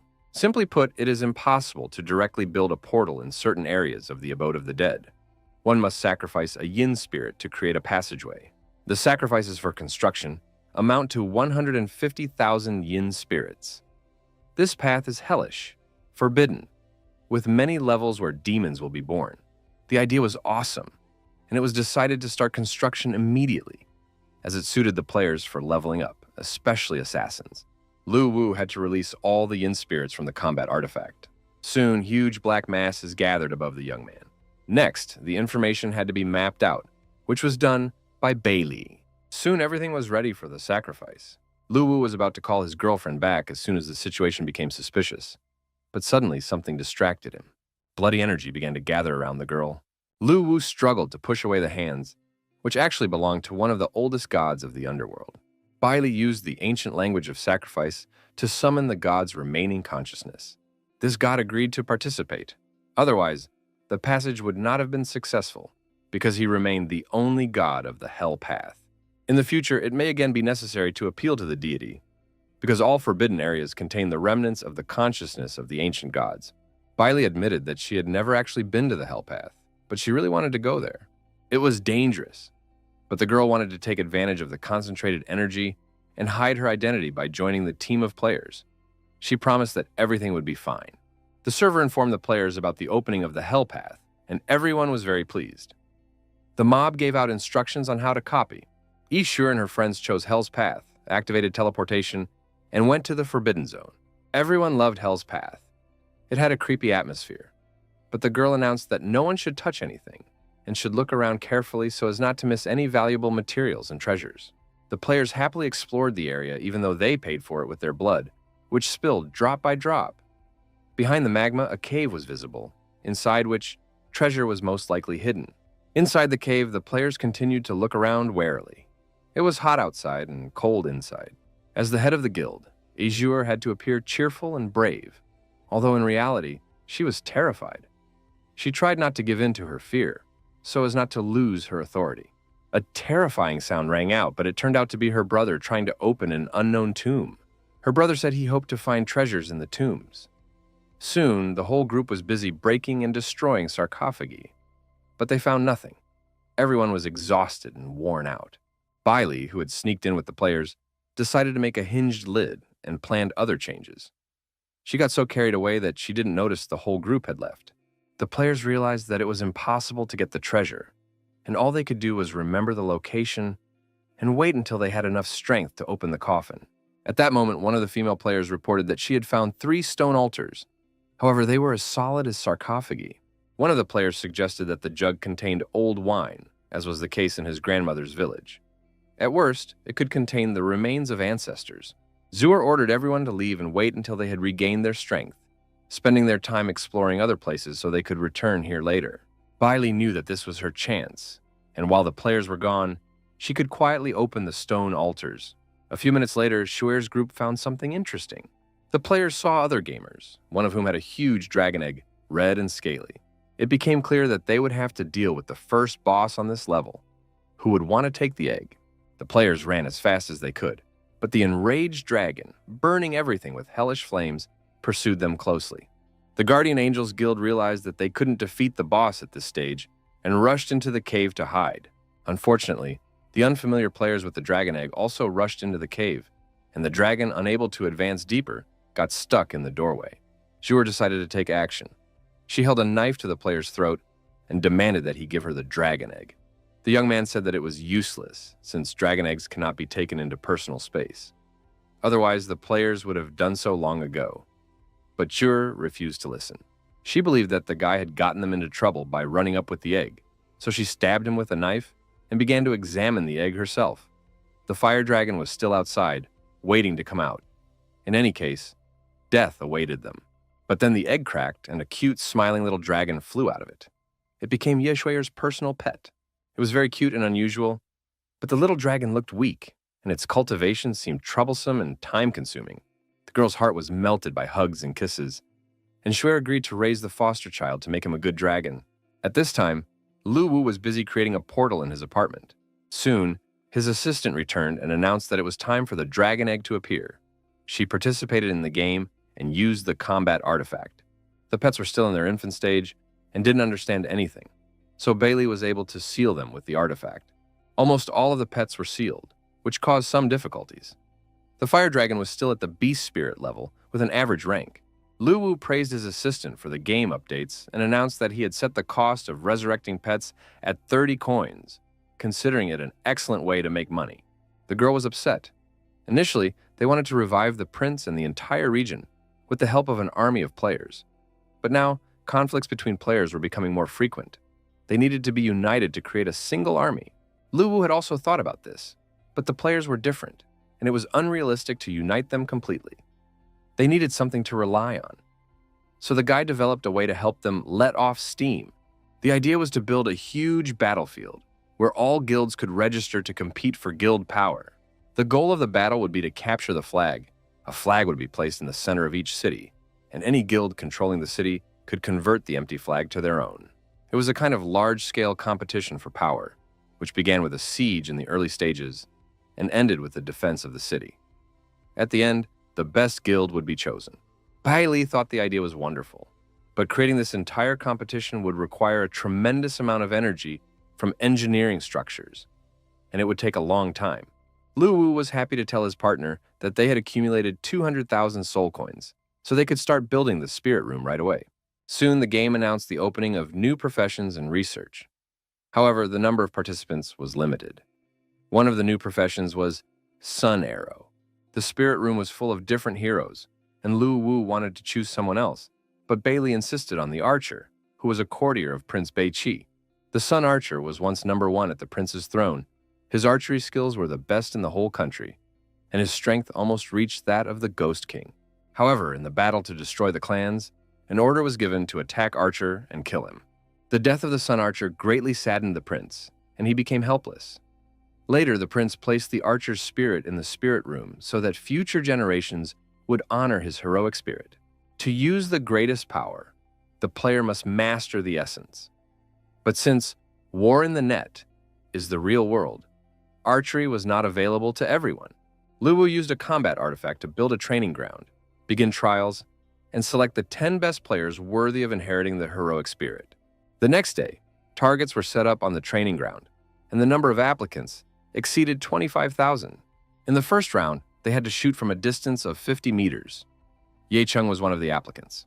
In the second round, the results were also almost perfect. The results of the third day amazed everyone. The hits were among the best. The young man took first place and realized that he was a true genius, although he had not realized it before. After the qualifying round, the player gained access to the attributes panel, where he could see detailed information about his career, undergo professional training, and become the heir to the first archer. The son archer was obsessed with archery and trained for decades. Only after realizing the truth in his heart did he achieve enlightenment, prolong his life, and become the #1 player. In addition to his bow and arrows, the archer possessed eagle eyes. His visual abilities were highly developed, and he could adjust the focus of his pupils. Each shot consumed 1 sun breath, as well as additional energy, which was restored every 3 seconds. The archer possessed the ability of solar dispersion, which allowed him to release several arrows at once, as well as a sliding step to dodge attacks. The arrow of destruction combined the solar power of the entire body. After reaching a higher level, it was possible to move on to the second stage of this profession. Yahello changed professions and gained 3 skills, but he was still worried when he thought about it.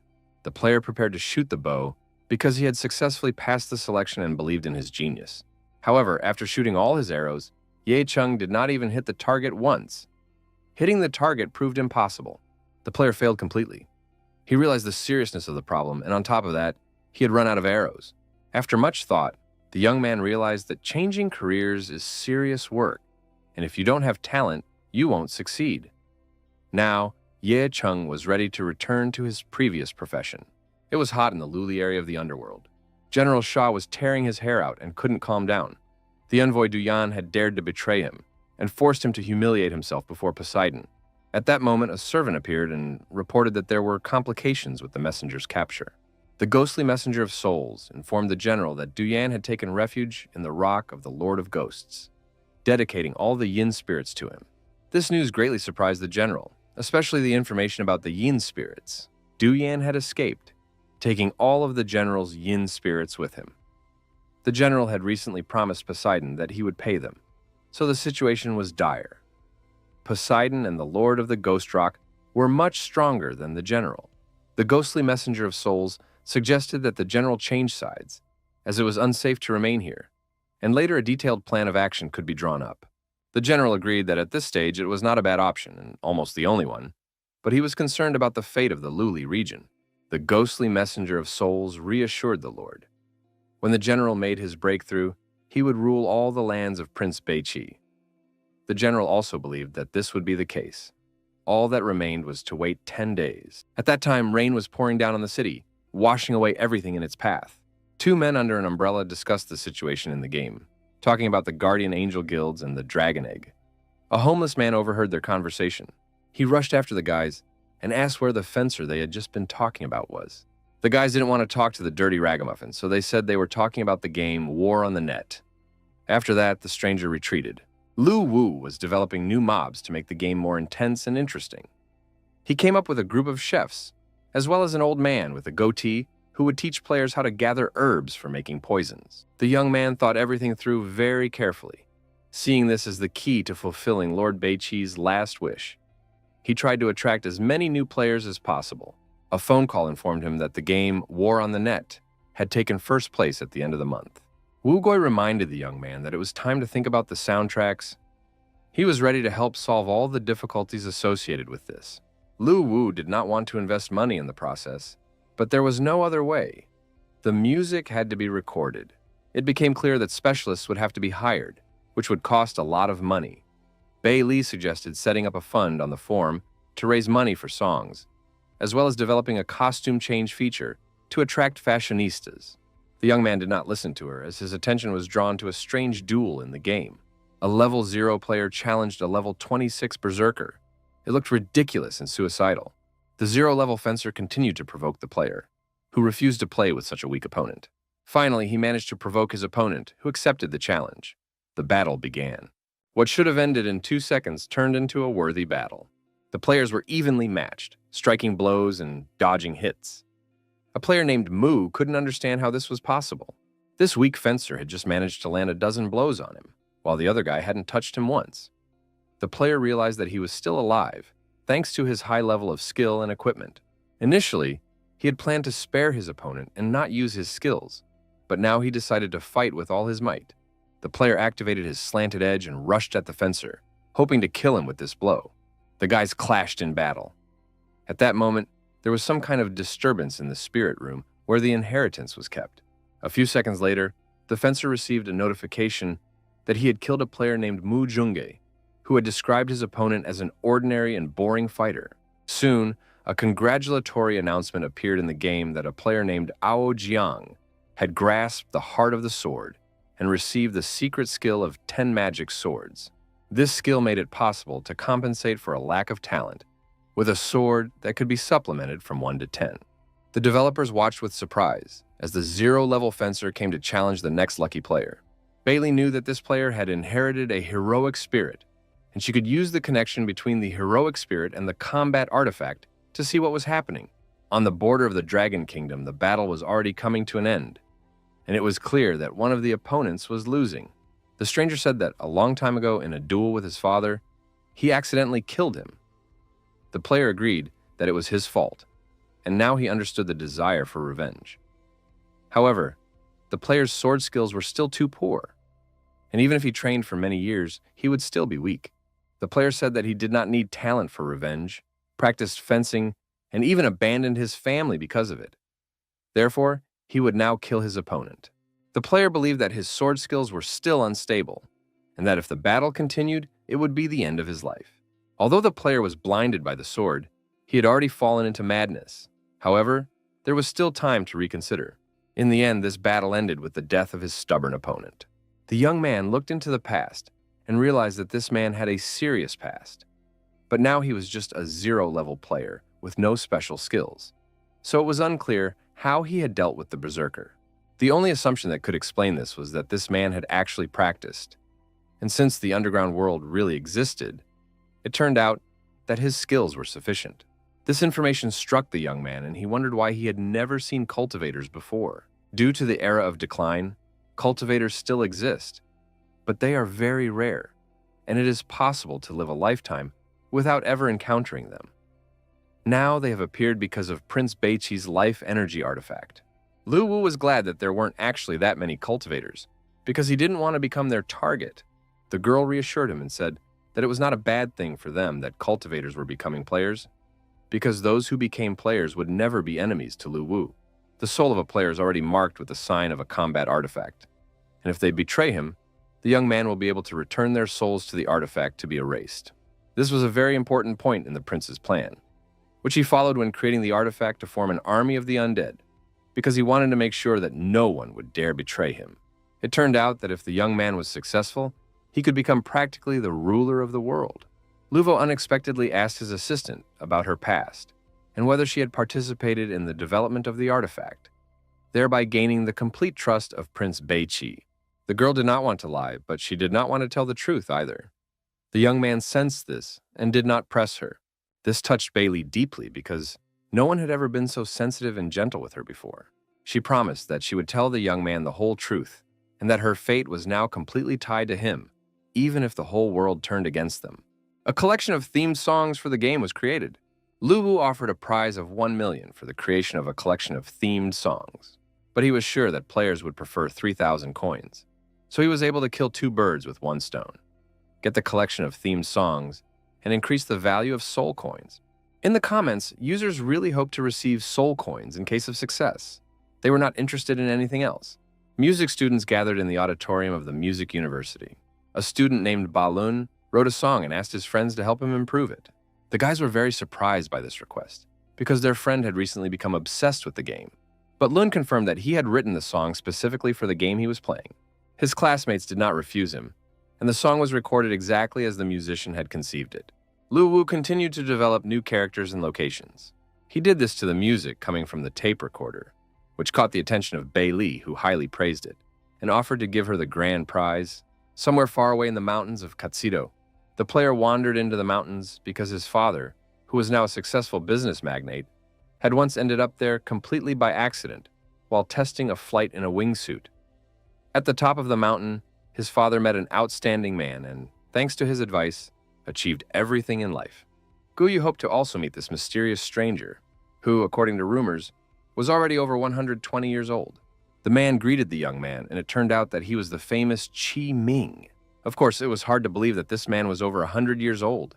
Qi Ming said that the sudden appearance of the young man's father many years ago had saved his life.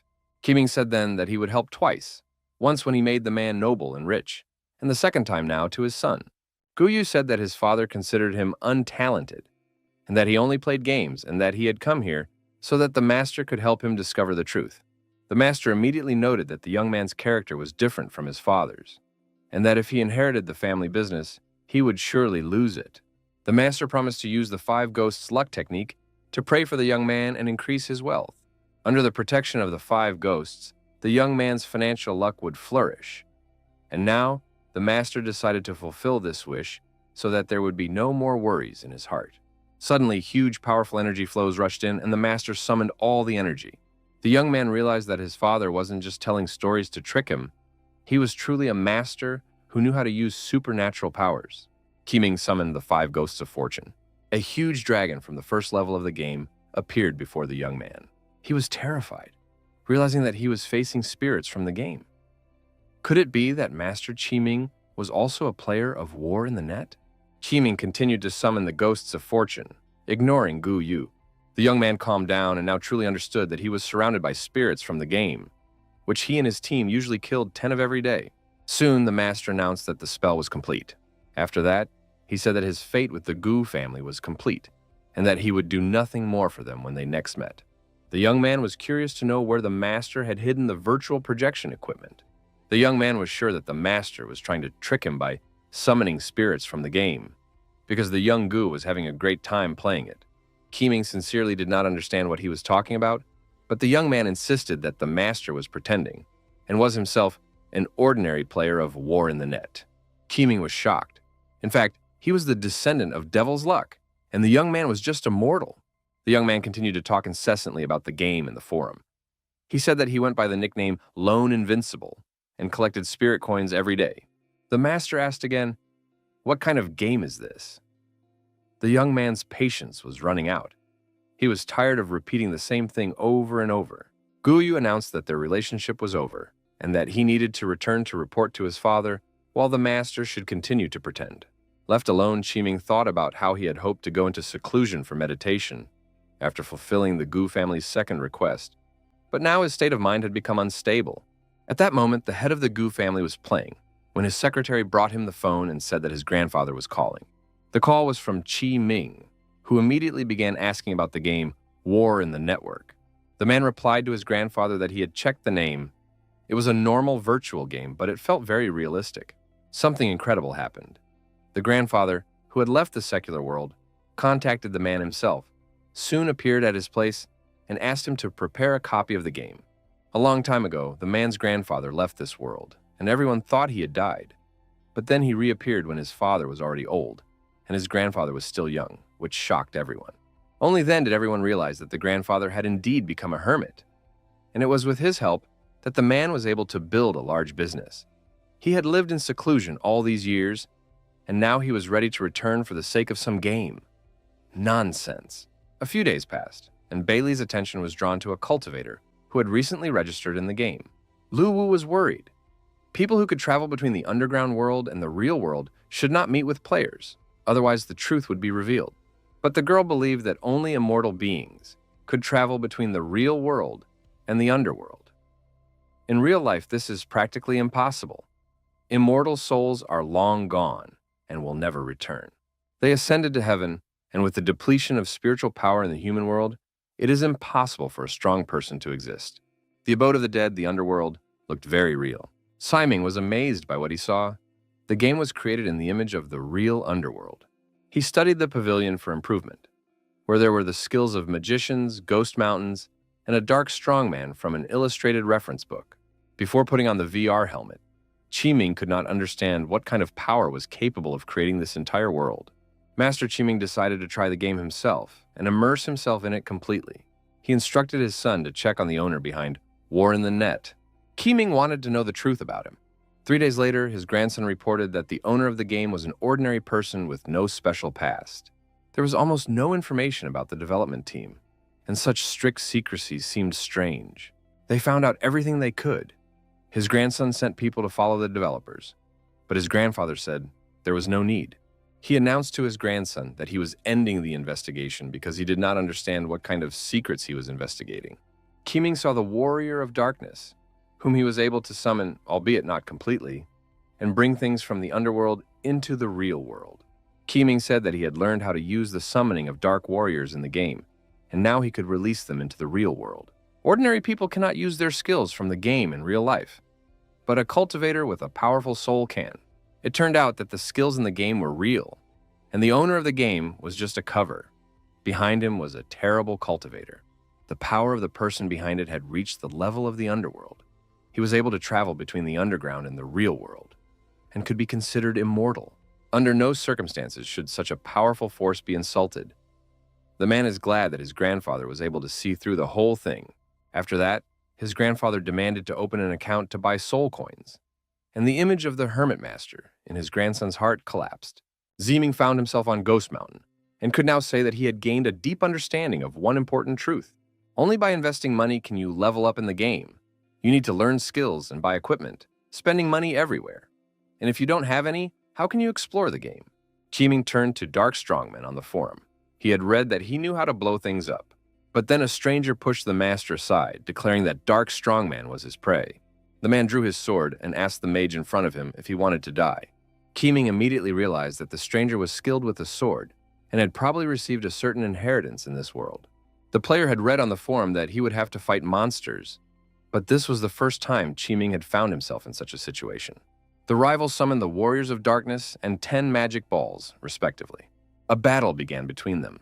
They clashed again and again, neither giving way to the other. The Dark Warriors were quite strange, different from those controlled by other players. The mages and swordsmen immediately sensed this. Each of these Dark Warriors had their own tactics. They could predict attacks and dodge them as if they had their own consciousness. Qiming noticed that his opponent was using the Ao family's ball-handling tactics. It turned out that they were both cultivators.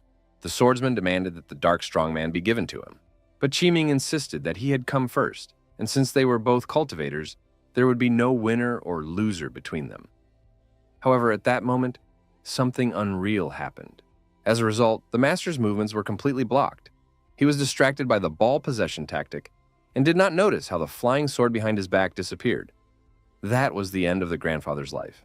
Resonant vibrations occurred in the spirit room. It seemed that another heir to the heroic soul had awakened. Most likely this was due to the new cultivator, Qiming. The awakened heir to the heroic soul remained unknown to everyone.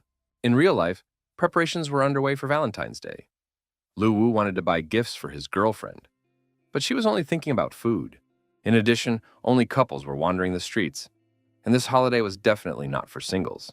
The young man decided to talk about work and asked the girl how the soul had awakened and what the subsequent development would be. Bailey said that the awakened legacy had disappeared again. More precisely, a player named Qiming was killed at the moment when the heir to the heroic soul had not yet fully awakened. The soul left the game, and the legacy was interrupted. Indeed, it could be said that this was bad luck. The player died just before he could obtain the heroic soul. But the girl was not upset, because sooner or later, he would be able to awaken the legacy again by reappearing in the game after resurrection. Lu Wu thought for a moment and asked a question. If a player encounters a very powerful spirit in the underworld, can the combat artifact protect them so that their souls are not taken away? It turned out that the supreme law of the underground world of reincarnation is closely connected with a magical artifact. The girl couldn't say anything more specific yet, but she assured him that even the strongest spirit obeyed this law, and no one could go against the supreme law of reincarnation. Realizing that he couldn't get anything more out of the girl, Lu Wu suggested they go shopping. But suddenly, Bailey announced that they needed to return home urgently. Something very serious had happened.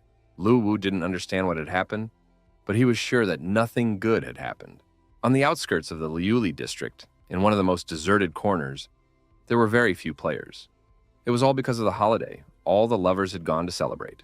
The players argued that they weren't weaklings who ran around with girls, but that they devoted their entire lives to important things. As they were talking, they heard a strange sound. The guys froze and saw a huge army of ghost soldiers near the border. There was no end in sight to these troops. The players realized that they would have to rest because they were outnumbered. Now, they could die and be kicked out of the game for 3 hours. Life is pain. General Sha Na asked his subordinates what living creatures they had encountered along the way, because he had never seen anything like them before. The ghostly messenger of souls informed his master that he had brought several living creatures. and that they could be questioned personally. The Soul Messenger warned that the creatures were very weak, most likely travelers, and General Sha Na asked them who they were and where they came from. The players stated that they were descendants of Prince Bei Qi and did not understand why they were being treated this way, since everyone in the game was on equal terms. The ghostly messenger of souls told them not to dare to be insolent to Lord Sha Na. After that, the messenger struck them and they demanded to shut up that dog lover Sha Na and keep his dog on a leash. The general was shocked by such insolence. If he did not trust the messenger, he would have thought that he had deliberately brought such creatures to upset him. But now, the general simply gave the order to kill the stranger. It was very quiet in the abode of the dead. Few players had logged in today, and the general's army had suddenly appeared. It seemed that the abode of the dead was in great danger. Lu Wu reassured the girl, saying that he was already prepared for the invasion of Sha Na's army and that there was no need to worry. The general ordered the ghostly messenger of souls to kill anyone he encountered in the abode of the dead, because now it was his territory, and there was no refuge for strangers here. Soon they heard that unexpected guests had appeared in the abode of the dead, and there were even more of them than the general's army. The ghostly messenger said that they might not return to the Luli region, and that these travelers, although superior in number, were in fact very weak. This battle could be won. The temporary commander-in-chief defending the abode of the dead was Wu Goi, who called on his supporters to kill the scoundrel General Sha Na. Lu Wu had previously posted on the forum about the general's invasion, but he did not think that so many people would join during the holiday and that the commander-in-chief would be Wu's own brother. The players, led by Wu, prepared for the attack. The general's army was also ready. Soon, the ghost warriors realized that the players were indeed weak and called for them all to be killed, leaving not a single one alive. The players understood that there were too many ghost warriors and that they would have a hard time, but they continued to fight. The general understood that the strangers were indeed weak, but seeing their comrades die, he noticed that for some reason they did not lose their fighting spirit, but on the contrary became more insane and evil. It seemed that they were not afraid of death, and since they were not afraid, the most terrifying monster came out to meet them to satisfy their madness. The ghostly messenger of souls believed that these nobodies did not deserve to be killed by the general himself, and asked that this be conveyed to his subordinates. But General Sha Na decided to kill them himself, and thus reduce the army's losses, because there were so many players. Although they were weak, the ghost soldiers could suffer. The general rushed into the attack, and soon the players' camp was almost completely destroyed. Of course, in a head-on collision with the current strength of the players, it was impossible to defeat the general's army.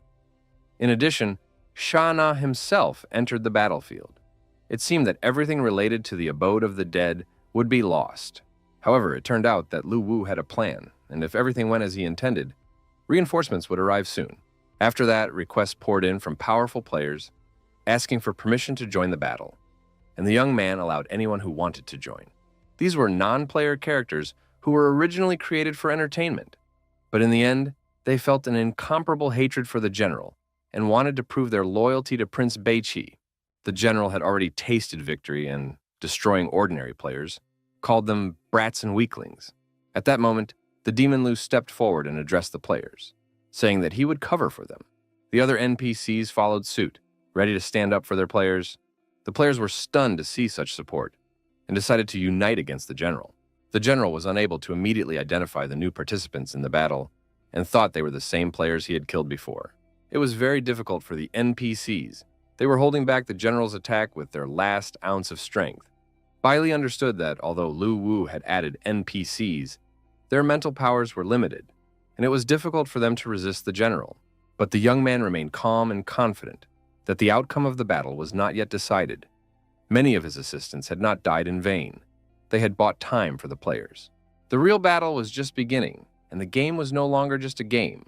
The characters had become real friends. At that time, most of the strong players were celebrating Valentine's Day and learned of the death of their friends quite by accident. No entertainment could cheer them up anymore. The players felt it was their duty to urgently return to the game and join the battle to avenge their comrades. Gamers on the battlefield broadcast live, showing everyone their strength of spirit and determination. The guilds of guardian angels and great dragons rushed to the aid of their comrades. The players' troops returned, and new characters appeared before the general, stronger and more advanced than ordinary players. The general sincerely did not understand where these players came from, because the abode of the dead had never been covered by a solid army due to a lack of resources, which was why the general had moved here. As a result, he faced so many strangers that he could not kill them all. They were all like madmen and completely fearless of death. So Sha Na ordered all his troops to rush into the attack. The young man realized that the enemy was trying to raise the morale of the ghost army with the drumbeat. But this was not a problem for the players. Now the main song of the game was playing, and the attack began to this musical track, united by a single idea, the desire to win, wonderful beats, and the lyrics of the song. The players lined up for the attack and went after the ghost army. The demons did not understand what was happening. It was obvious that the players had almost no strength left, but under pressure they rushed into battle again. It was pure madness. The general yelled at his troops not to be confused. Although the strangers were numerous and insane, they were all weaklings. It was still a battle, and the ghostly army had the advantage. But suddenly the general recognized some of the players and realized that the strangers had mastered the power of the path of hell and were supported by their ancestors. At that moment, one of the players said that he had spent a lot of money to buy soul coins, collect the necessary materials, and become the first rune knight in the game. And now the moment had come when he could demonstrate his power. General Sha Na immediately sensed the threat from the rune knight. The ordinary warriors realized that they were no match for him and ran away. The general was shocked. With each passing minute, more and more new players appeared, and he began to think that Prince Beichi himself might soon appear on the battlefield. Qiming enjoyed what was happening. He did not think that at the twilight of his life, he would see such a magnificent battle. The puppy did not stand aside either. He joined the mythical guild and was supposed to heal his comrades in arms. The puppy immediately healed all the wounded, and under the leadership of Wu Gui, the players launched another attack. 4 hours of terrible battle passed, and it became clear that the general's army could not hold out. The ghostly messenger of souls warned the Lord that there were too many strangers, and the ghostly warriors began to lose confidence. After that, General Sha Na ordered his troops to retreat, and the sight of the fleeing demons genuinely surprised and shocked the players. It was approaching 8 o'clock, and the battle was already reaching the shores of the underworld sea. There was nowhere left to retreat. The players had no intention of giving up and continued to chase the monsters. The general sincerely did not understand how such a brutal people could exist. The monster expected that by killing some of the players, the rest would be terrified. He did not expect that, on the contrary, they would become even more enraged. It soon became clear that the players had caught up with the general, and he realized that he would not have provoked these madmen if he had only known their nature. The ghostly messenger of souls began to get nervous and demanded that her master come up with a plan quickly.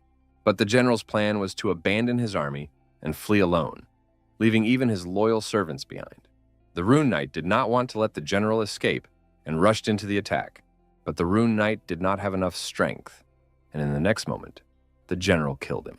The general was glad to have dealt with their leader, although these restless heroes had gotten on his nerves. Seeing this, the players decided to avenge the Rune Knight and intensified their attack on the general. They used their most powerful techniques against the villain. The monster continued to scream desperately that he would not die so easily. And indeed, there was a huge, powerful explosion that shook the entire underground world. When the smoke and fire cleared, the wounded general crawled on his belly, feeling his strength ebbing away. He needed to jump into the sea and escape urgently. It was his last chance. General Sha Na flew up, realizing that the players had won today. But he would definitely gather his strength and kill them all.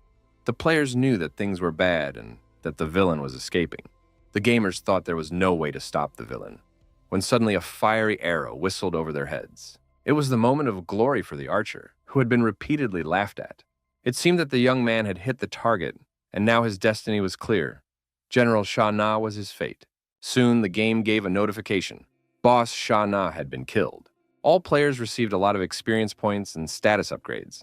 But what they liked most was the fact that they had jointly defeated such a powerful opponent.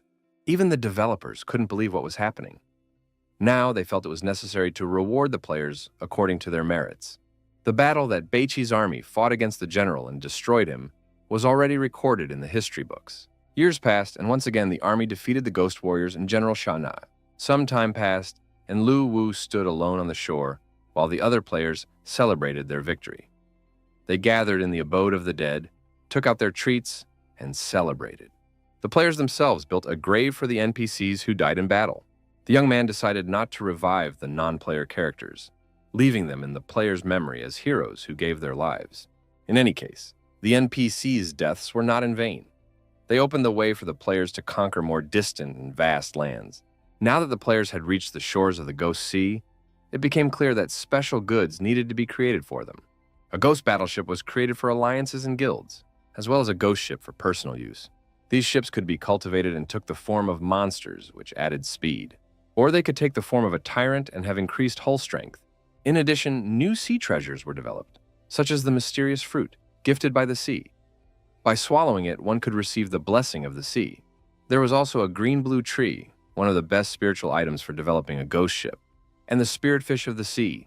Swallowing it would grant bonuses inherent to the fish class. A wonderful underwater palace and various sea relics were also created. Of course, there were also sea disasters that had to be avoided while sailing.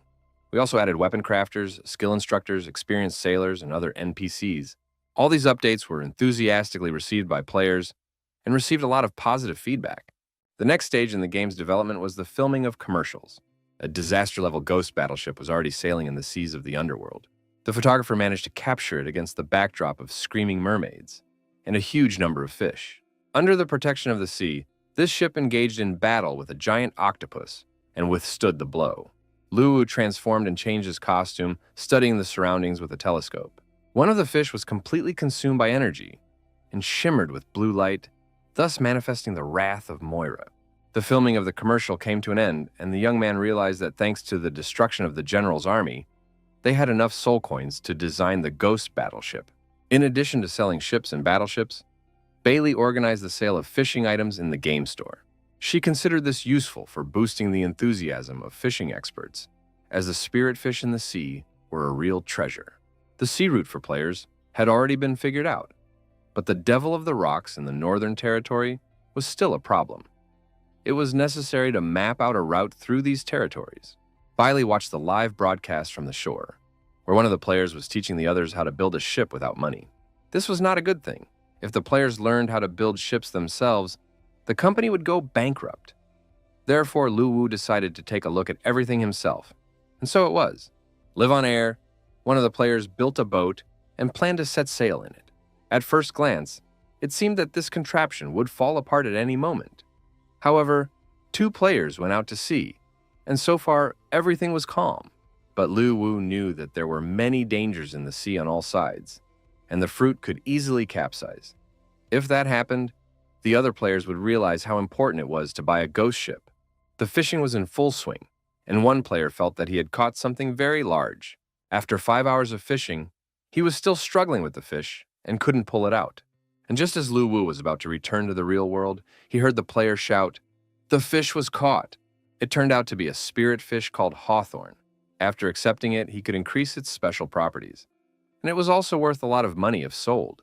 The player pulled the fish out with satisfaction, without feeling irritated or tired.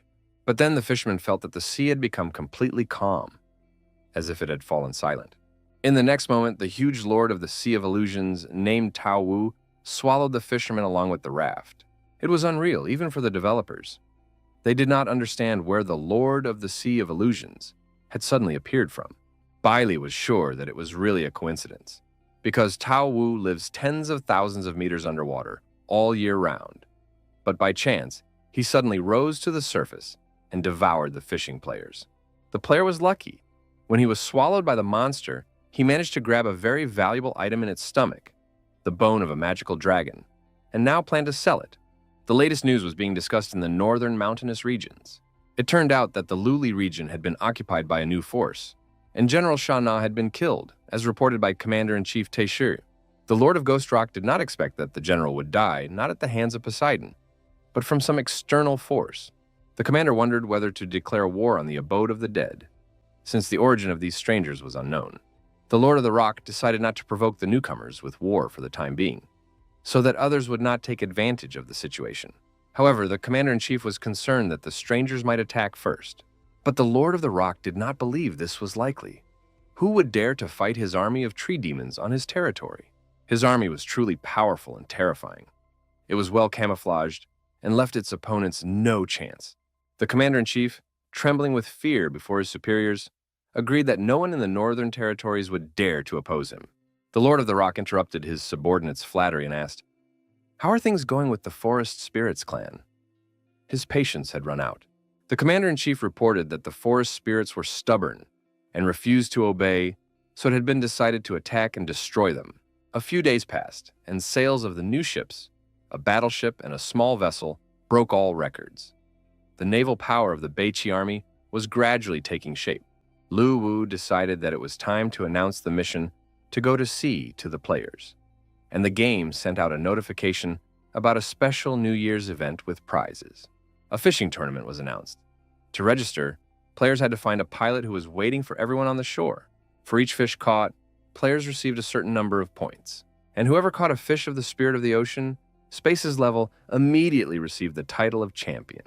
On the second day, a New Year's treasure hunt was planned in the abode of the dead in the Liuli area. Obtaining a New Year's star guaranteed a blue title and increased the character's speed. On the third day, significant discounts on items in the store were promised. The first two events were really difficult, but the third day with discounts brought everyone positive emotions. The players came up with the idea of replenishing their accounts, but Lu Wu did not want to introduce this feature, suggesting instead that they simply kill monsters and spend soul coins. Bailey noticed that something was happening in the underground world. Many clans began to head for the abode of the dead. Representatives of various clans gathered at the entrance to the Ghost Mountains. They tried to figure out what was going on. The Forest Spirit clan looked like ordinary people, but had the abilities to grow, heal, and protect. The players did not understand why this clan had come to the abode of the dead, since this was the territory of Beichi's army. This surprised the representatives of the Forest Spirits. They knew that the prince's army had long been defeated and no longer existed, but one player was indignant and said that Prince Beichi had 1,000,000 descendants and demanded that the strangers introduce themselves and explain why they had come. Outwardly, they still looked like humans, but they were alive. The stranger replied that they belonged to the Forest Spirit clan, which had been approved by Prince Beichi himself as a clan of healers. After the prince's death, the Forest Spirit clan was locked up in the northern mountains, and the Lord of the Ghost Rock tried to use them. A few days ago, he decided to destroy the entire tribe. The players did not know whether to trust this representative of the Spirit clan or whether he had been sent by the Lord of the Rock. Opinions were divided. Lu Wu knew that the spirit was telling the truth, but something still seemed suspicious. Bailey was pensive, her mind racing with thoughts. She was confused that the Forest Spirit clan still existed, while all the other forces loyal to Prince Beichi had long been destroyed by other villains. If so, were the spirits traitors? Lu Wu reassured the girl. The messenger who secretly worked for the Lord of the Rock had already reported on the situation. The Spirit clan had survived because the Lord of the Rock wanted to use them to increase the combat effectiveness of his army. He forcibly took the spirits away and held them captive, thus protecting them from other villains. This was because the Forest Spirit clan was weak in combat but possessed healing powers, which appealed to the Lord of the Rock. They resisted to the last, and now the players did not want to believe them and were going to check their signs. One of the gamers said he didn't trust the spirit and suggested going to the butler of the abode of the dead to find out the truth. The Forest Spirit was surprised. How could there be a butler of the abode of the dead? He had served Prince Beichi for so many years and had never seen a butler. When everyone arrived at the abode of the dead and the main temple, there was no end to the tears of joy and happiness. The butler could not hold back his tears, for he did not believe that the forest spirits could have survived after the prince's death and the villain's seizure of the land. The Spirit clan, of course, did not know this butler. He had been created by Lu Wu recently, but he recognized the spirits thanks to the information provided by Lu Wu. The players were satisfied, having received confirmation that they were not facing enemies. The players were happy that they had killed the general and avenged their comrades, and now they were going to deal with the Sea King and the Lord of the Ghost Rock in the northern territories. It was decided to revive Prince Beichi's army and rule over the entire underground world. The spirits' plan covered the basics. These people had destroyed the general, and now were going to defeat the Sea King and the Lord of Ghost Rock. The players got along well with the Forest Spirit clan, so Lu Wu asked the manager to take them with him to make a vow before the military artifact. After the artifact received the oath of allegiance from the Spirit clan, Lu Wu slightly altered their memories and made them a new type of NPC. Soon, the Forest Spirit clan will be able to integrate into the player community as military doctors who help players stay combat ready for longer. In addition, many romantic interests arose between the representatives, so it was necessary to establish a level of intimacy protection. Since the clan of forest spirits became partners, it became necessary to organize a place for them to live. It was decided to settle them on the border between the abode of the dead and the Luli region. The forest spirit healer was very upset when she was unable to heal a mortally wounded player, but he was not worried because he knew he would return in a few hours as good as new. Another player dreamed of dying as soon as possible and asked his colleague to help him so that he could return to the game with full strength. In general, the Forest Spirit Clan has not yet figured out when to heal players and when to kill them. A few days later, the players and the Forest Spirits went into another battle. They killed monsters together and did pretty well overall. But sometimes the monsters killed players, and they wanted the Forest Spirits to heal them faster. The Forest Spirits already understood. There was no need to worry too much. In 3 hours, the player would be resurrected as good as new, and with such a wound, he could not be saved. They decided not to heal the next player either. His arm looked bad, his leg too. Better not to waste time and die first, as a sign of respect, so that they could then help the other wounded. The fairy went to treat others with lighter wounds, although the player thought he could still be saved. It seemed that the initially kind nature of the Forest Spirit Clan was gradually becoming insensitive after communicating with the players. Unfortunately, all living creatures change under the influence of society and their environment. But Lu Wu's attention was drawn to a completely unknown sound. A huge clock appeared in the sky. It came out of nowhere, even though there had never been anything like it there before. It was New Year's Eve in the Sea of the Underworld. The clock struck the countdown, signaling the arrival of the new year. This was followed by festive fireworks, and the official start of the fishing competition was announced. The players really liked the clock in the sky, and combined with the fireworks, the atmosphere was truly New Year's Eve-like, just like in the real world. One of the first fishermen to catch a fish and earn a bonus was a dog who caught an island tooth, a sea spirit level fish. One of the unlucky players mentally cursed absolutely everyone while waiting for a bite. But soon he got lucky. The rod vibrated in his hands, and he pulled out not just a fish, but a special sea spirit level fish. The player was absolutely happy, but did not want to sell the fish, considering it unclean blood. Soon, however, he roasted it. Even though the fish looked strange, it smelled delicious. There was a strange player who preferred to eat a rare fish instead of selling it. But every player makes their own choices. Bailey, who loved to eat, understood him like no one else. The next day of the competition also went well. It was fun and productive. Treasure was scattered throughout the area, which could be searched for, collected, and then sold or exchanged. Not only ordinary players were engaged in this, but even famous and distinguished cultivators. Soldiers were useless. They only knew how to attack or defend and could not collect treasures. The players did not hesitate to push each other around in order to get as many New Year's coupons as possible. The forest spirits still did not understand people. While fishing was understandable, the crazy running around the mountains and plains baffled them.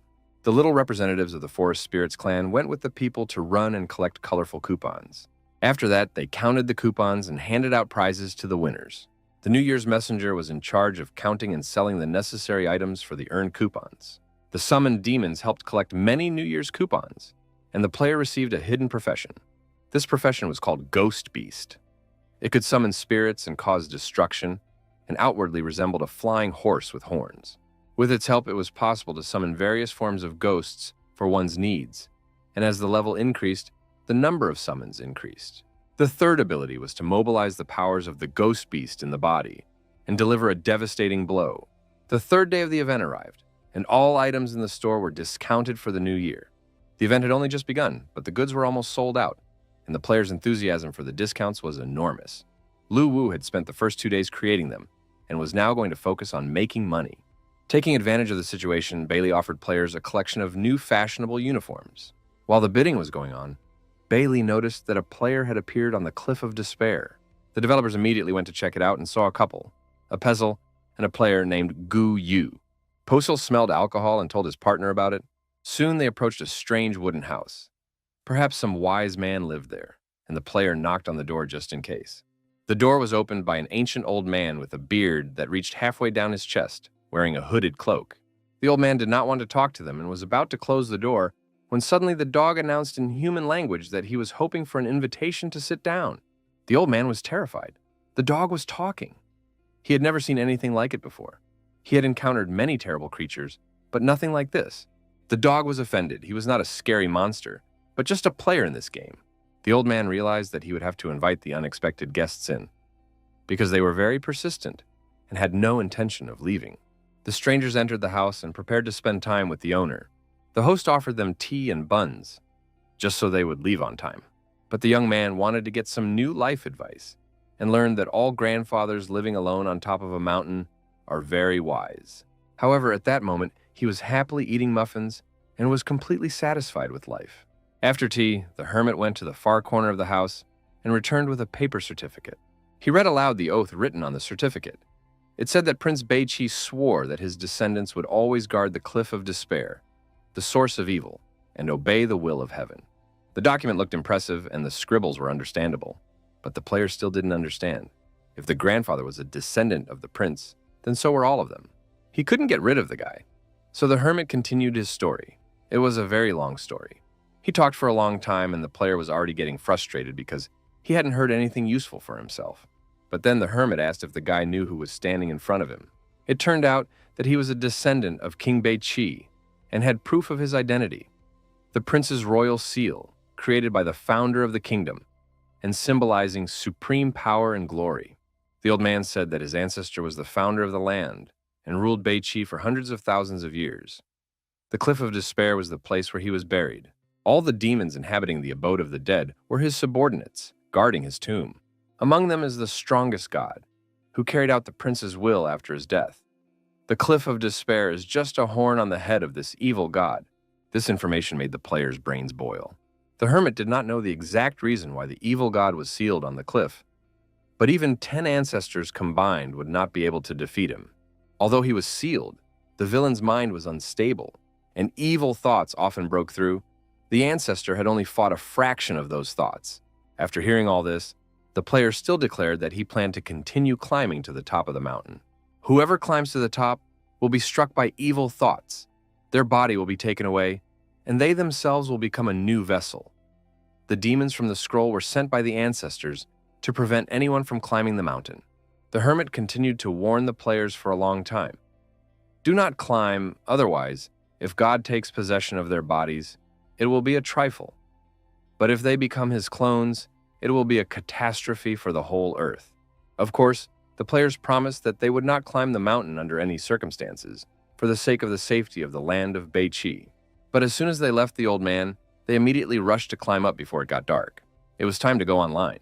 Suddenly, one of the players felt his heart tremble, his body spin out of control, and all sorts of negative thoughts flood his mind. The gamer grabbed the dog and began shaking it, even though the dog was trying to bring his friend back to reality. The player came to his senses a little, apologized, and said he didn't understand what had happened. His whole body was enveloped by an unknown force, and bloody and murderous scenes instantly appeared in his mind. The sensation was so real that even though Guyu knew it was a game, he felt a constant fear. The dog assumed that everything the old man had said was true, and he also felt that someone was watching them. He suggested turning back, but the player said that the worst thing that could happen to them was to die a couple of times. But this was a game, so they had to go on and climb the mountain. At the top of the Cliff of Despair, it was very lonely and gloomy. The player decided not to hold back his emotions and immediately marked the territory. He considered it more of an instinctive reaction, although he was a little ashamed. The dog didn't understand how the pole lit up. Perhaps he was just lucky and caused a resonance with his presence. Suddenly, a blow to the muzzle knocked the dog off its feet, sending it flying quite a distance, as if the pillar had told it that it didn't like it. Guyu also decided to try it and turned to the pole. He opened his eyes and realized he should never have done that. Before him appeared a seething sea of blood, in which a newborn baby was rocking on the waves. Streams of blood penetrated the player's consciousness, instilling terror.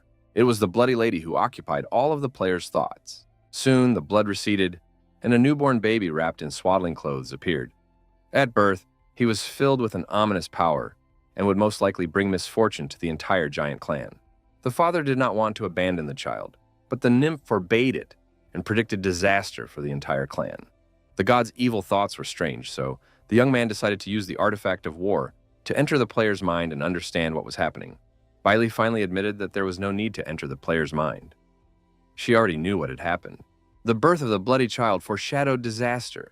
But the king of the giants did not want to kill him. The child grew up, but was incompatible with the rest of the family. The other giant children were already tall, but he was small and suffered from bullying among the tribe. But he was not sad and lived well every day because he had loving parents who cared for him. The day came when zombies attacked the entire giant city and war was about to break out. The drought demon gave the order to kill all the giants and capture the source of blood. The giants went into battle, and the bloody baby wanted to go too, but his father would not allow it, as he was the last representative of the clan and was to become the ruler of the entire clan. The drought demon demanded that the king of the giants give up the blood source so that the death of the people would be less painful. But the king of the giants declared that no one would force him to surrender. He would fight. A huge boulder fell on the king of the giants' head and he was destroyed. The drought demon demanded that the source of blood be given to him. The giants tried to resist, but the demon was so huge that even they seemed like babies compared to him. The drought demon destroyed everyone in its path. The bloody child wept with grief. He did not understand why he was born so short and could not follow his father into battle. The child did not understand why everyone went to defend him at the cost of their lives, because he had always been unloved. But his mother protected him with a dome and said that he was one of them, part of the tribe. And even if they had once looked down on him, it was not out of malice. The tribe of giants never yields to coercion from outsiders. The child suddenly realized that it was his fault that he had brought disaster upon the entire race of giants, and that he was too weak to fight. But then the demon of drought turned to the child and said he was surprised that the source of blood had feelings. The demon informed the child that being weak was his original sin, and now he would become a bloody snack that would help the demon move forward. The child did not want to accept such a fate, and did not want to live in a world where he would be the only survivor. Therefore, the baby decided to destroy the whole world. From rage and inner anger, he began to grow, and in the end, the demon of drought became a bug in comparison to him. And the more the baby grew, the more he hated everything and everyone. He decided to destroy not only the demon, but the whole world. And under the open sky, he attacked his enemy with all his might, devouring the demons and all their powers. When he had expelled all the negativity, the baby gradually shrank and returned to normal size. A girl named Lee appeared before him and said that it was impossible to destroy this world, but she was ready to become his friend. She explained that he was very dangerous now, and she would put him to sleep, waking him up only when he became more agreeable. After that, the stranger took advantage of the situation and gradually put the dangerous giant to sleep, promising that when the time came, they would become friends. Luwu decided that the woman in white who had preserved the giant was Bei Li, but the girl said it wasn't her, although she knew who did it.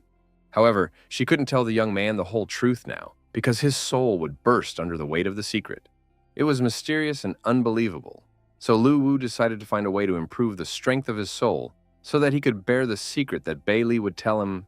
Guyu was still standing motionless, and the dog had already begun to worry about his boss. Finally, the player came to his senses and said that strange images had appeared in his mind, similar to memories of the evil god. Now he knew that the pagoda pillar had appeared after the evil god had been sealed. It was unclear why the dog jumped back when it touched the pagoda. Perhaps it saw the god's trace. Suddenly, the player heard a voice in his head asking if he wanted power, but the player did not believe in such things. He said he wanted peace and asked to be spoken to like a human being. But the voice spoke to him again and said that if the young man fulfilled one condition, he would receive infinite power. The voice wanted him to help kill the demon of drought. It turned out that the drought demon had not been killed. It had managed to escape, and the old corpse in the burial ground was the demon itself. Luwu was worried that the evil god would harm the player's soul, but Bei Li assured him that there was nothing to worry about. In fact, it was just an ordinary god living in the underworld. But the young man remembered the words of the old hermit, who claimed that even 10 princes of Beiqi would not be able to defeat this evil god. Bei Li admitted that she was indebted to this evil god, and now the young man could help her. The player agreed to the proposal and asked where the drought demon was. It turned out that he was hiding in a bone tomb, and for killing him, the player would receive unlimited power. Guyu honestly admitted that he would not be able to do this because he was not capable of defeating it. But the spirit confirmed his fears, saying that the player would not be able to defeat it, but the evil spirit that had consumed the young man would. But then the evil spirit was disappointed. It could not capture the player's soul because it was not attached to the body. The player screamed desperately throughout the dungeon, and the spirit asked him about the eternal soul that the young man possessed. The player admitted that at first he had planned to take revenge, but now he would do nothing because the spirit wanted to take his soul. Then the spirit turned his attention to the dog, but the dog was wary and would not give in. The evil spirit approached from the other side and asked to borrow his body, promising to return it after killing the demon and giving the player supreme power. But the player was unshakable. Bailey owed the evil god, and the young man helped her. He established a way to help the spirit. A military artifact would drive out the player's evil thoughts, and he would not be harmed. After that, the player agreed to rent his body for 3 hours, and the evil spirit thanked him, saying that this time would be enough. After receiving all the blessings and signing the contracts, the player's body began to fill with the spirit of the evil god. The player felt unprecedented strength, and it seemed to him that he could crush 10 Shahnad generals with one hand.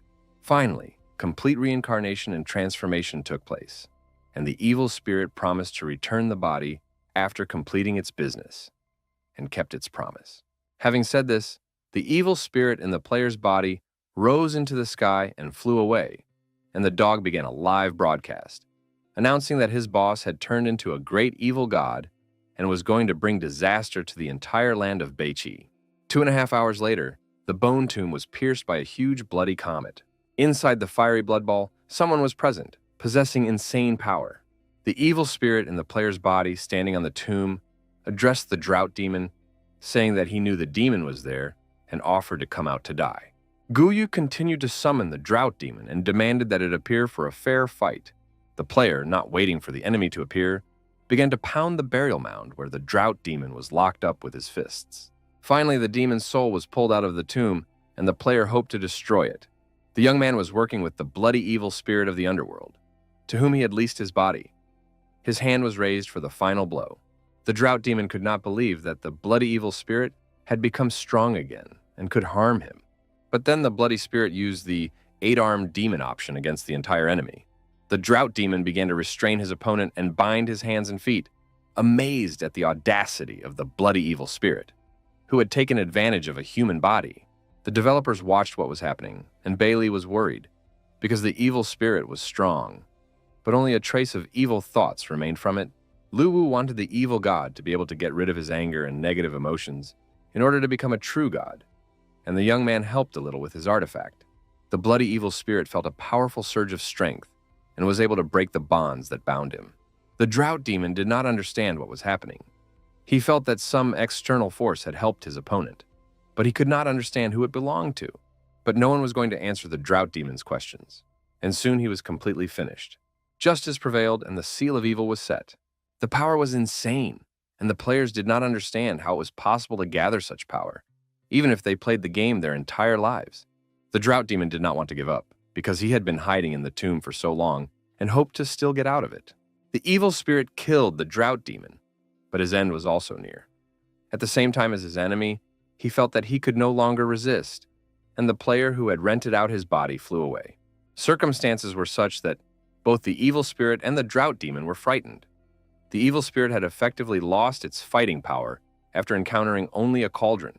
It turned out that this was one of the most powerful gods who ruled life and death in the underworld, Emperor Dunyu, who, along with 2 other emperors, truly possessed divine power. The underworld is vast and divided into east and west. Even such powerful gods as the 3 great emperors are only rulers of the eastern underworld. Luwu wanted to know what connection the evil spirit had to Emperor Dunyu. It was probably somehow related to the evil spirit's previous life, but it was not known exactly why the emperor was taking revenge on him. In the end, circumstances unfolded in such a way that both opponents were neutralized by Emperor Dunyu. The evil spirit could not win because he had signed a 3-hour contract and the time was almost up. Guyu received notification of the end of his reincarnation and felt the blood evil spirit leaving his body. The spirit resisted with all its might. It did not want to accept reality. It had suffered for hundreds of thousands of years, and today it finally had hope of killing the drought demon. They could have said or done something to each other, but both were destroyed by a third force, and some strange skeletons rushed after the player. But the dog was happy that his boss had returned. Deep underground, on the cliff of despair, the evil god had to restrain his power. The old hermit, placing his hand on the rock, said that the chains binding the evil spirit were connected to the pagoda at the top of the mountain, and the evil spirit would never be able to break free from them. The spirit could not calm down, for he had finally waited for his chance and had almost accomplished his revenge. It was unknown how many thousands of years he would have to wait for the next time. The evil spirit begged the old man to free him, promising him infinite power in return.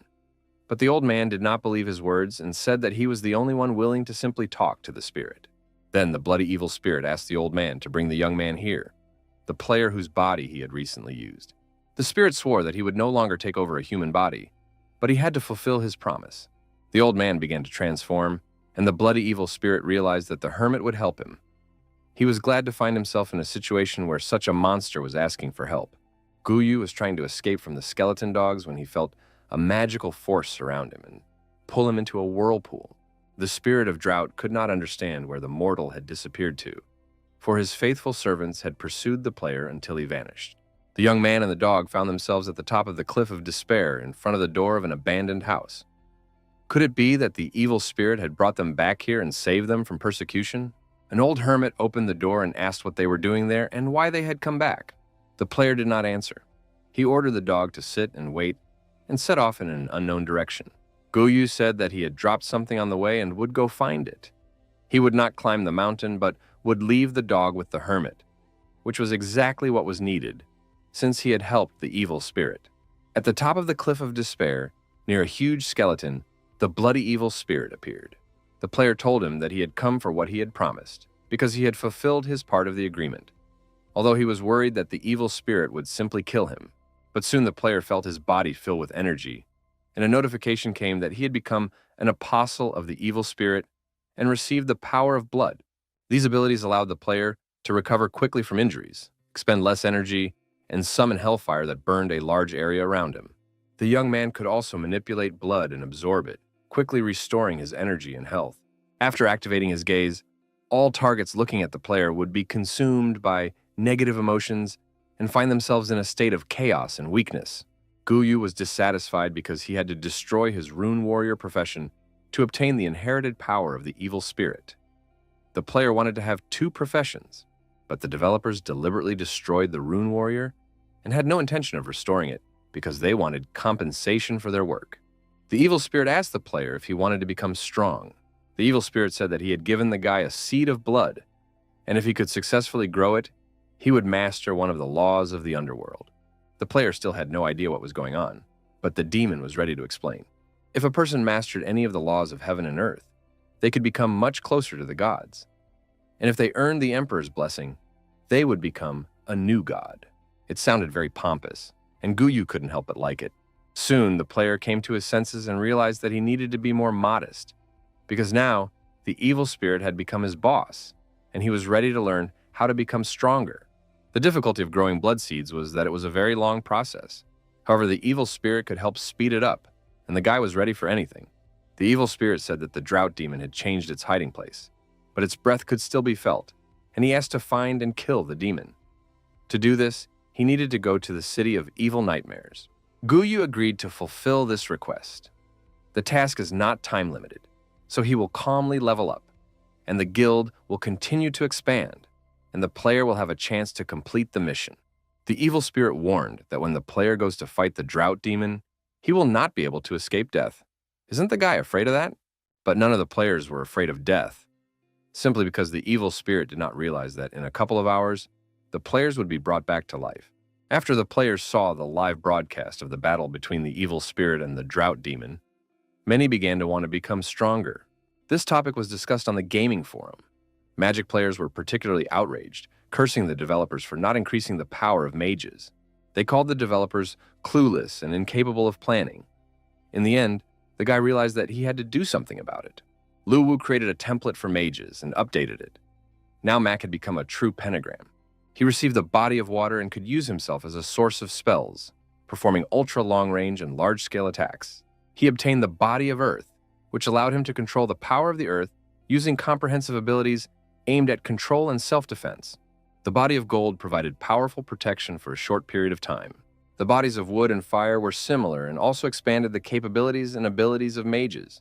A new NPC, the Destroyer, was also created and added, specifically designed to help mages change professions.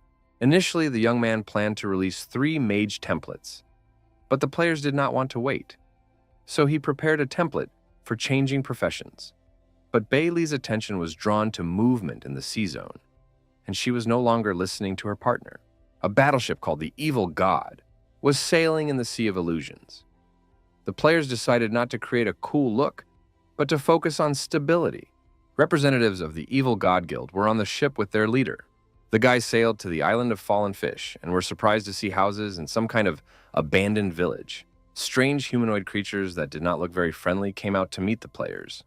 They belonged to the Karis tribe. The players did not know how aggressive these creatures were. Perhaps they were normal people, or maybe they were wild monsters. After a short time, a large cauldron in the middle of the village began to boil, and it became clear that these monsters' skills were too strong, despite the players' good equipment. It was very exciting. The guys had just arrived, and they were already about to be eaten. But, unfortunately, they couldn't leave the game and were forced to hang around, waiting to be cooked. One of the players couldn't calm down and said that he wanted revenge, because he had never been eaten in his life, and whoever dared to eat him would pay a high price. At that moment, one of the monsters approached the guy. The savage opened the bag, took something out of it, and stuffed it into the talkative player's mouth. It turned out to be spices. Not only did the savages want to eat them, but they also wanted to stuff them. The players realized that they could not resist and were ready to eat all the spices so that they could be killed quickly and start the game over. Watching what was happening, Lu Wu did not like the fact that the development of the marine zone began with stuffing the players with spices and eating them. At this time, the capital of the Dragon Kingdom was also in turmoil. Liu Pan, who had previously been eaten by the fish people, decided to take revenge on them.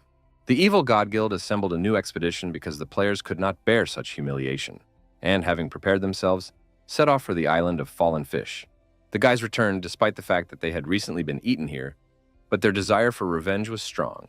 The guild spent a lot of money and hired dozens of professional players. They would avenge their humiliation. The guys could no longer hold back and, full of rage and determination, rushed into the attack. One of the monsters began to blow a horn. The players did not know what this would lead to, as the monster might be calling for reinforcements. The guys decided not to worry ahead of time and hoped for help from the pros. But in a few moments, they were surrounded by huge fishmen. Soon, 3 huge cauldrons were bubbling in the middle of the village. This time, the locals were planning a real feast. One of the players tried to figure out why they had been hung and why they weren't simply killed. Meanwhile, the fish people discussed what was happening among themselves and were generally satisfied with the upcoming dinner. Those players who found themselves in this situation for the first time were overly talkative, speculating about what further events would lead to. The fish people looked at them with interest, and they had bags of spices in their hands. Soon, the most talkative players were stuffed for their chattiness. Some players even liked the spices, but it was disgusting that they were not angry and did not want revenge. It was simply shameful to be in the same fire with them. When they were finally thrown into vats and boiled, the players decided not to tell others about their disgrace. Soon, the second camp of players was destroyed, and all the food was cooked. On the forum, one of the participants said that he had found the children of the ocean who lived on the island, and there were quite a few of them. A few days later, newcomers eager to explore Padshaya Fish Island arrived by ship. They had read that the indigenous people were very hospitable. The fish people also looked at the new arrivals with interest and did not understand what to do. They could not fish or hunt because they knew that food would soon arrive. The fish people did not understand why these sick creatures were coming, knowing that they would die. Where did they get this courage and determination? The situation with the death and consumption of players was happening constantly. New players arrived and became food, all because the Evil God Guild did not tell the truth. Lu Wu believed that soon the players would not be able to hold back and would tell everyone what was happening.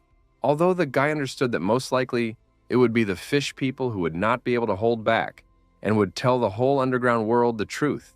In the underwater world of the Illusory Sea, a representative of the Crucian Carp tribe came to Poseidon. He complained that creatures came to the island of Fallen Fish every day to die. The poor fish people could no longer tolerate it. Poseidon said that this was excellent because now the Crucian Carp tribe would be able to raise their children normally and not worry about hunger. But the problem was that after the people were boiled, they turned into mist and disappeared, and the poor fish people had nothing to eat. Poseidon sent a big hammer to lead the group of fish people, protect the Crucian Carp tribe, and learn the story of the creatures who came on ships. A few days later, the developers decided to go to Fishfall Island to watch the show. Everything on the island was as usual. Players arrived on ships, despite the huge number of those who had been deceived and eaten. The sea monsters could no longer tolerate this influx of players. They kept coming back again and again, and something had to be done. The hammerhead shark had not slept for several days, dealing with these creatures. King Poseidon sent help, but even with assistance, it was impossible to deal with these weaklings on their own. There were too many players, and they simply outnumbered them. The big hammer was initially delighted when Poseidon sent him to guard the area, because the Crucian carp tribe was responsible for food and drink. But gradually, the big hammer realized that things were not so simple. These weak creatures did not even allow him to sleep or rest, because they behaved in a completely chaotic manner. It was an army of suicides. They came to die, smiling and waving their hands. Another group of players sailed to the island on ships, with some of them having no idea what awaited them. The poor sea monsters looked in horror at the approaching flotilla. They did not know what to do or where to hide. As the sea monster troops grew, so did the suicide army. It was some kind of mockery. But the sea monsters had no choice, and after complaining to each other about their unfortunate fate, they set out to destroy these suicidal creatures. The hammer sailed up to one of the ships and easily smashed it. He could no longer tolerate their return and wanted to bury all creatures in the sea. The players were optimistic and were going to fight the sea monsters and explore the island. To protect their ship, they used the ghost ship function and sailed safely onward. After that, the players managed to defeat the hammerhead shark, and they all received a promotion. After that, the guy was sent to destroy the Sea King's troops. The developers not only opened up the sea zone, but also made it so that players can now earn extra income by repairing damaged ships. Luwu and Bailey were pleased with their little tricks, which allowed them to increase their capital, and, as if by accident, posted a new message on the forum. In the Iron Hammer Hall, the soul bead of the Great Hammer went out, and it was dead. The commander of the Sea King's army, Iron Hammer, had lost his son and was very angry. The old turtle offered his condolences, but this only made Iron Hammer even angrier, for he had lost his only son. The turtle begged Iron Hammer not to take his son on the campaign and to let him live. Returning home from work at night, the turtle immediately met with his son. He said he had good news and bad news. The good news was that the turtle's son had been given the title of Commander-in-Chief. The bad news was that the turtle's son would now go to the island of Fallen Fish, to the Crucian carp tribe. There was something new on Fishfall Island, because the fish people were tied up and being prepared to be cooked. The players couldn't find the spices and demanded that the monster reveal where they were hidden. The players from the ghost ship seized supplies from the island, which was excellent news because they had provisions and could explore other islands. But soon, new events were about to unfold. The players' wave of revenge for being humiliatingly cooked for dinner attracted the army of the Sea King. The size of the sea monsters was staggering even to the program developers. Perhaps it was time to worry about the players' fleet. Suddenly, a storm broke out at sea, and huge waves, taller than the ship, rose from the sea. The players realized that a battle was inevitable and prepared for combat. At that moment, huge sea monsters appeared from the waves, and Iron Hammer ordered his subordinates to destroy the creatures and avenge his son. The players sensed a great battle between the armies, but did not think it would happen so soon. Monsters were coming from all sides. At first, everything went very well for the army of sea monsters, because their opponents were poor swimmers and crashed together with their ships. Players who fell into the water after their ships were destroyed became easy targets for the Sea King's army. It was suggested to attack the elite monster to ease the situation for their comrades. Commander Ironhammer saw the ship that crashed into his son and destroyed it. Therefore, Ironhammer decided to take revenge with his own hands. The monster rushed into the attack because he was not going to stop until he destroyed this ghost ship. He fought for his life, striking the ghost ship, but it did not break. The players on the ship were slightly shocked by what was happening. They understood that the commander-in-chief of the sea monster army was trying to destroy them.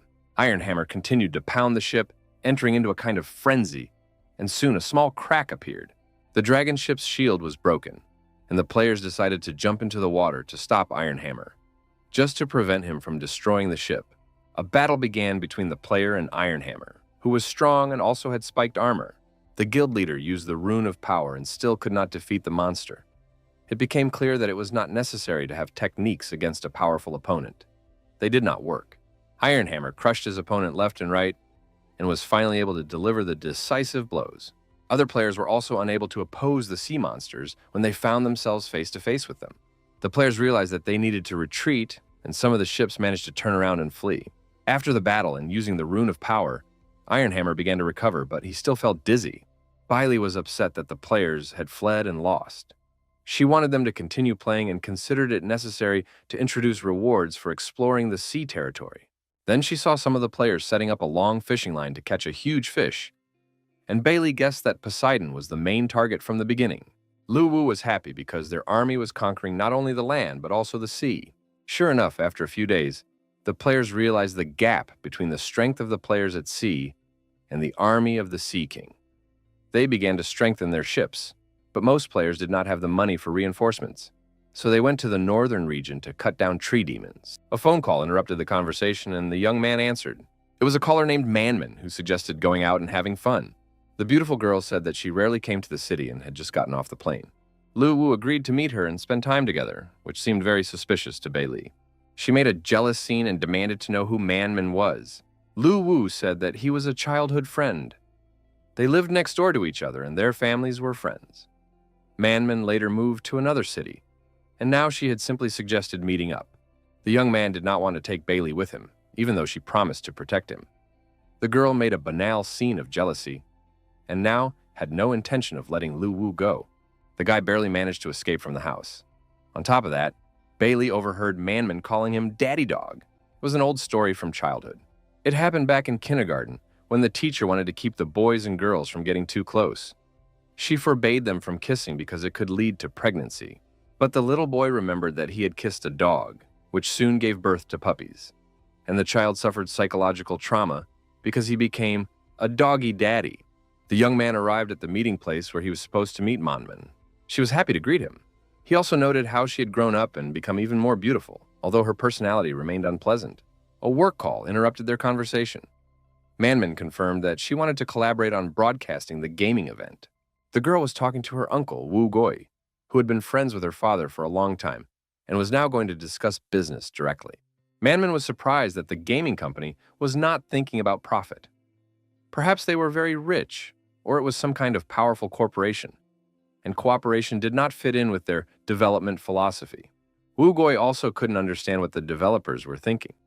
But if Manman wanted to obtain the rights to broadcast live, she would have to offer a huge sum of money. Her uncle promised to help her contact the game's producers, but he wasn't sure if the meeting would take place. That was the end of the business conversation. The girl apologized to her friend for being distracted by an important call, but now she was ready to spend time with him.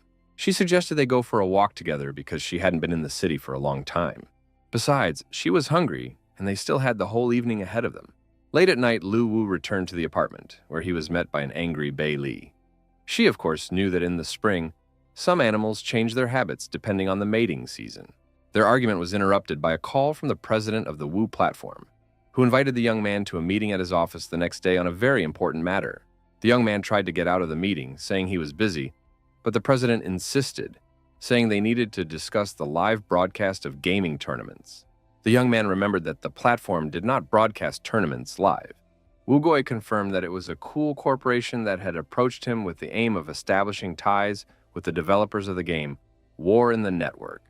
The young man was very pleased because he knew that the corporation that wanted to meet with him was really strong in its field. Lu Wu confirmed that he would attend the meeting and made a reservation at a restaurant in advance. The next day, a big feast was to take place, and little Bailey was looking forward to eating her fill.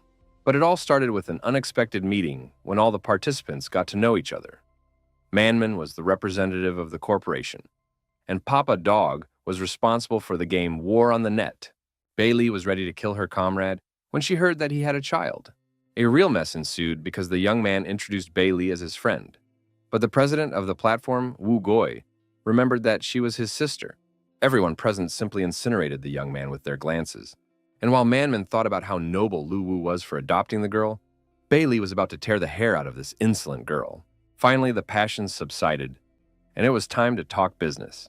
Lu Wu trusted his childhood friend and immediately agreed to cooperate and promote the game. He did not want to make any special conditions, except that the corporation would cover the costs of organizing and holding events. Wu Goi didn't understand what was going on, but he realized that he just needed to quietly make money and prepare, because he had heard insider information. He wasn't as interested in this as he used to be. In the illusory sea area was the island of buzzing insects. Players had already tried to get there 3 times, but so far without success. They wanted to steal the child of the sea, but the wolf guards changed every few hours, and the chances of a favorable outcome were very low. The players took advantage of a 2-minute break in the guarding of the mysterious fruit, which gave the blessing of the sea god and endowed the player with a random talent. This proved to be enough, and the player Liu Chai received an epic treasure. But the guard wolves noticed the thieves and were ready to deal with the players. Liu Chai actually couldn't stand dogs, and now looked suspiciously at the PSA from the mythical guild. He was tolerated for his group healing skills, but the player accidentally stepped on his paw. The dog's barking attracted the guards, and now the players had to make a quick getaway. Soon, several gamers were destroyed, but it turned out that the dog was the son of the owner of the island of buzzing insects.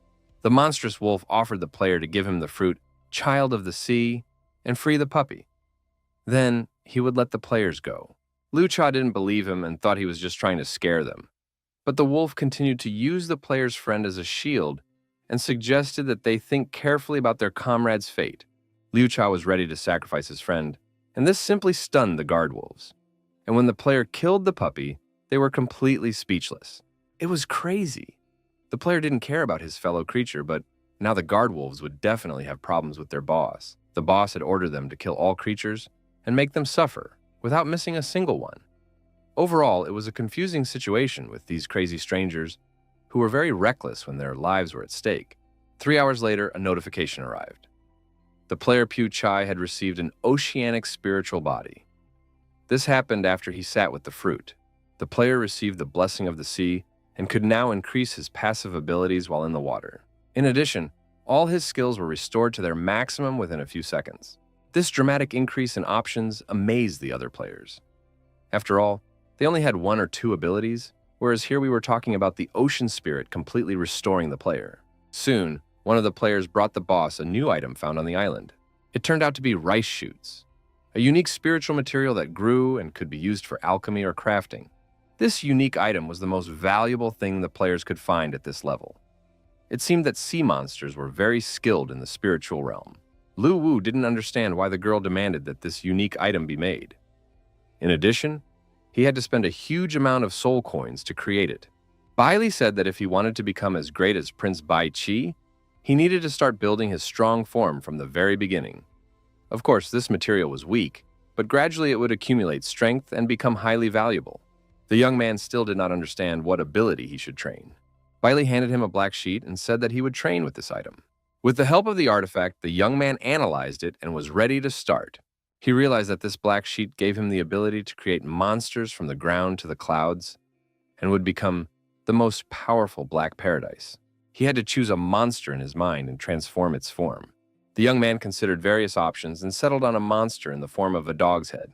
As the black sheet burned, this demon named Swanee would begin to disappear, absorbing and gathering all the energy for the young man. But soon something unprecedented happened. What Lu Wu saw in the mirror was very cute and childlike. He became a monster in the form of a kitten. This was his basic form.